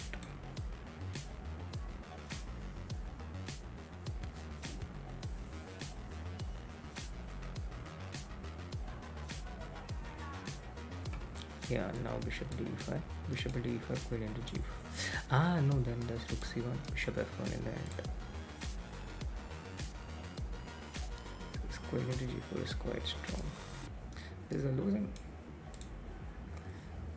Yeah, this allowed him a few intermezzos. This was one of it. This shouldn't work. Bishop f4 and queen d3 wins, I think.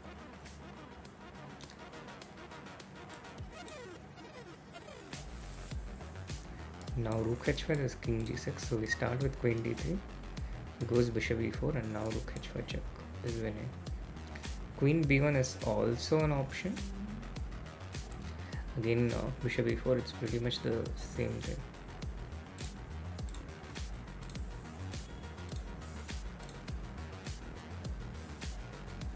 Loses this queen. So once again, nice and colorful game. And okay, nice is a wrong word to use for this game. It was such a horrible quality. I played all kinds of random nonsense in the beginning, but somehow in the end we managed to turn it around, which does feel nice.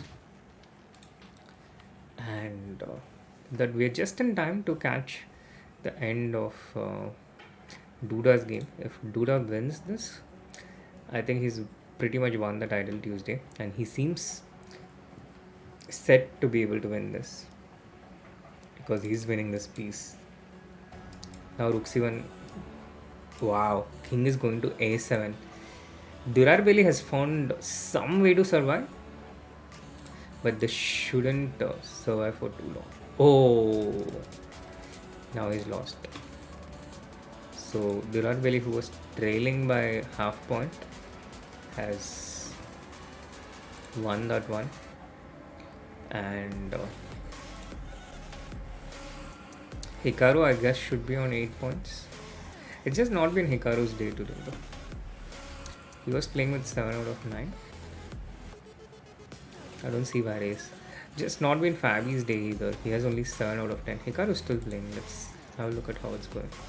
He's losing this one. No, he's winning. He's black.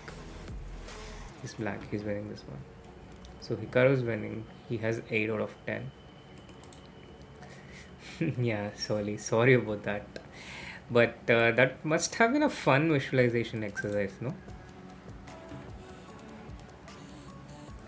Thoughts on Tata Steel Masters? Yes, it's going to be super exciting. I can't agree less to it. It is going to be super exciting. Still a few games going on. There is a game of Manticore, who is winning. This must be the last game, and then we'll go to the last round and witness Duda winning this tournament, Hikaru finishing in the top 5, and those are the obvious predictions. Now in these last rounds, people really turn up and win. So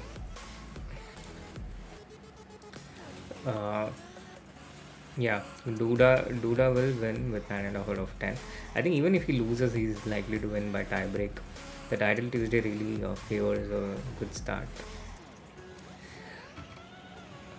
And there we go. The last round against Grandmaster Jimabai with 6.5 out of 10. Let's try and finish decently.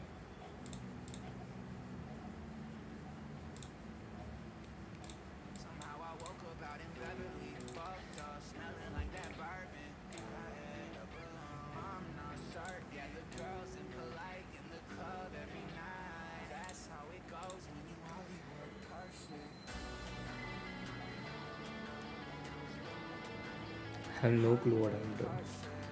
But the kind of bullshit I was doing in the last few games, if I do the same against this guy, I'm not going to have the same results. Jumabai was recently, I think, one of the top players in the Asian Continental Blitz, which happened in Delhi.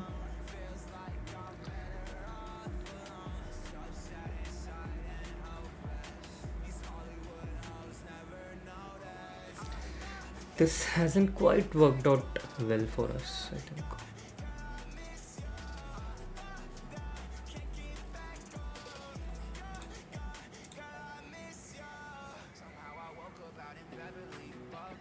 Black is totally okay at the end of the opening.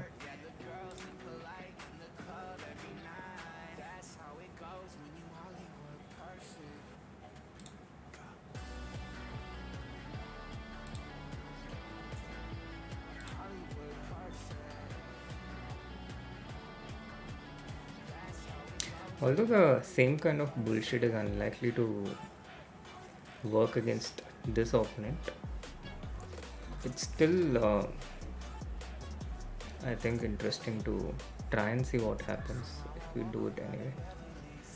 Why can't we take on a6? Is there any good reason why we shouldn't? So rook a8 a problem. I think rook a8 is a problem. If we go knight g3, then he has g5.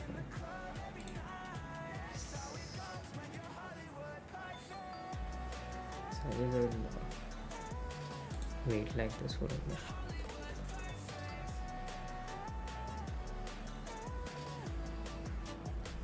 It doesn't feel good what I did or what I'm doing.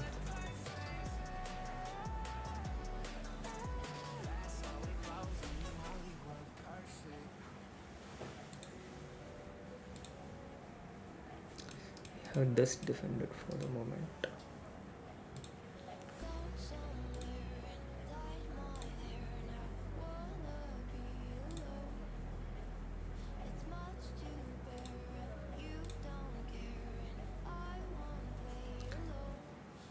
The position feels a bit better than it did a few moves ago because it has opened up a bit, and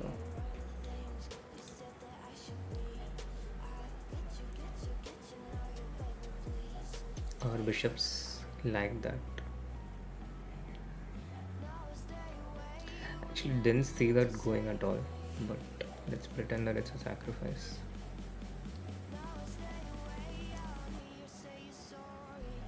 How do we get more pieces into the attack?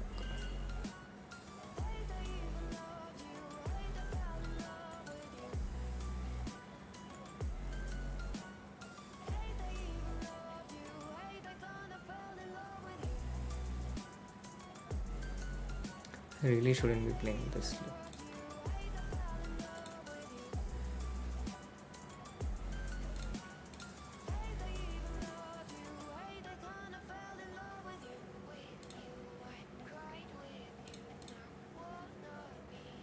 It's good solid defense. So construction by him.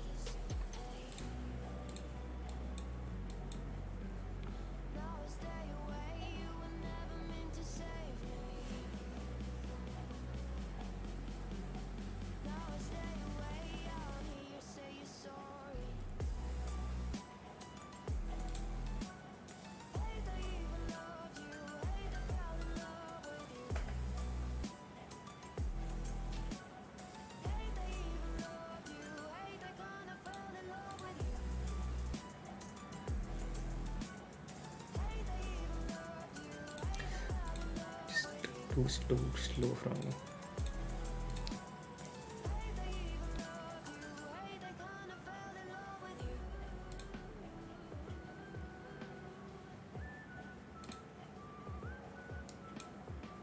It's not just too slow, but I guess it's also too weak.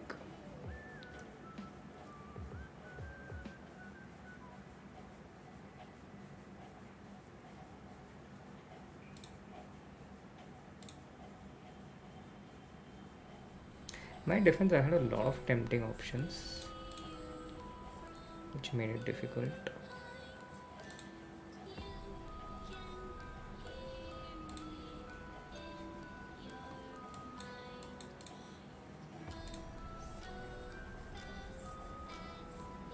Oh, that's a nice finish.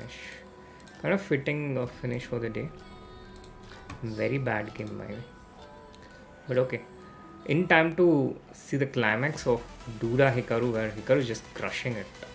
It's completely winning the black pieces. And I think Hikaru will take this one. But Duda should be able to win the tournament anyway, even after losing this one.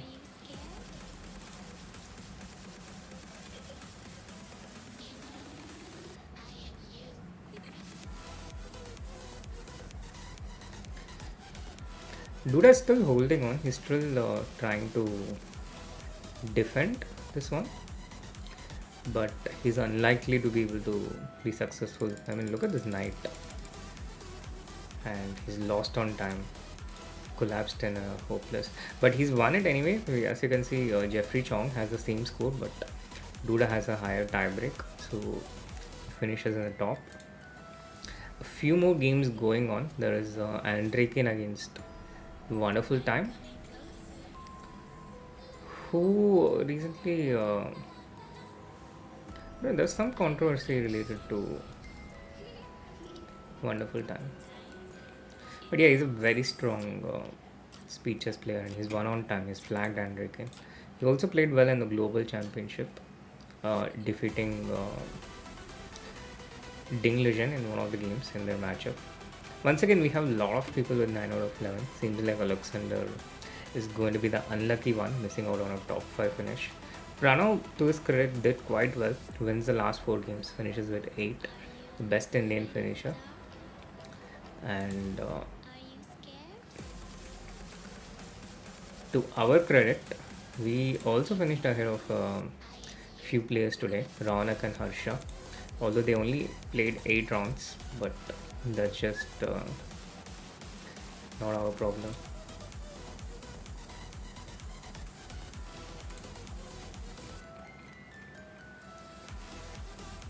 I think that's almost all the games from Titan Tuesday.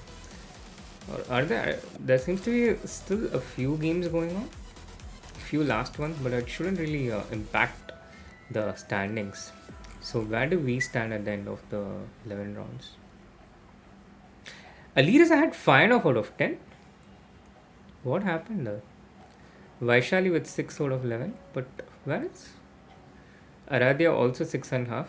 I'm at 59, so at least I finished ahead of where I started. I started at 84. Now, some solace in otherwise horrible performance, which seems to be the norm every Tuesday these days.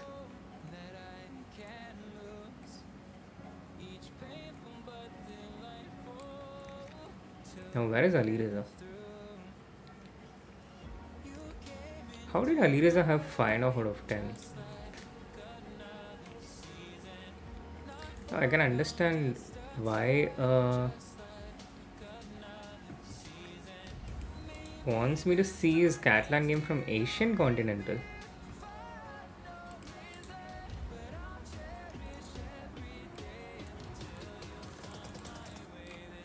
Good observation, Soli.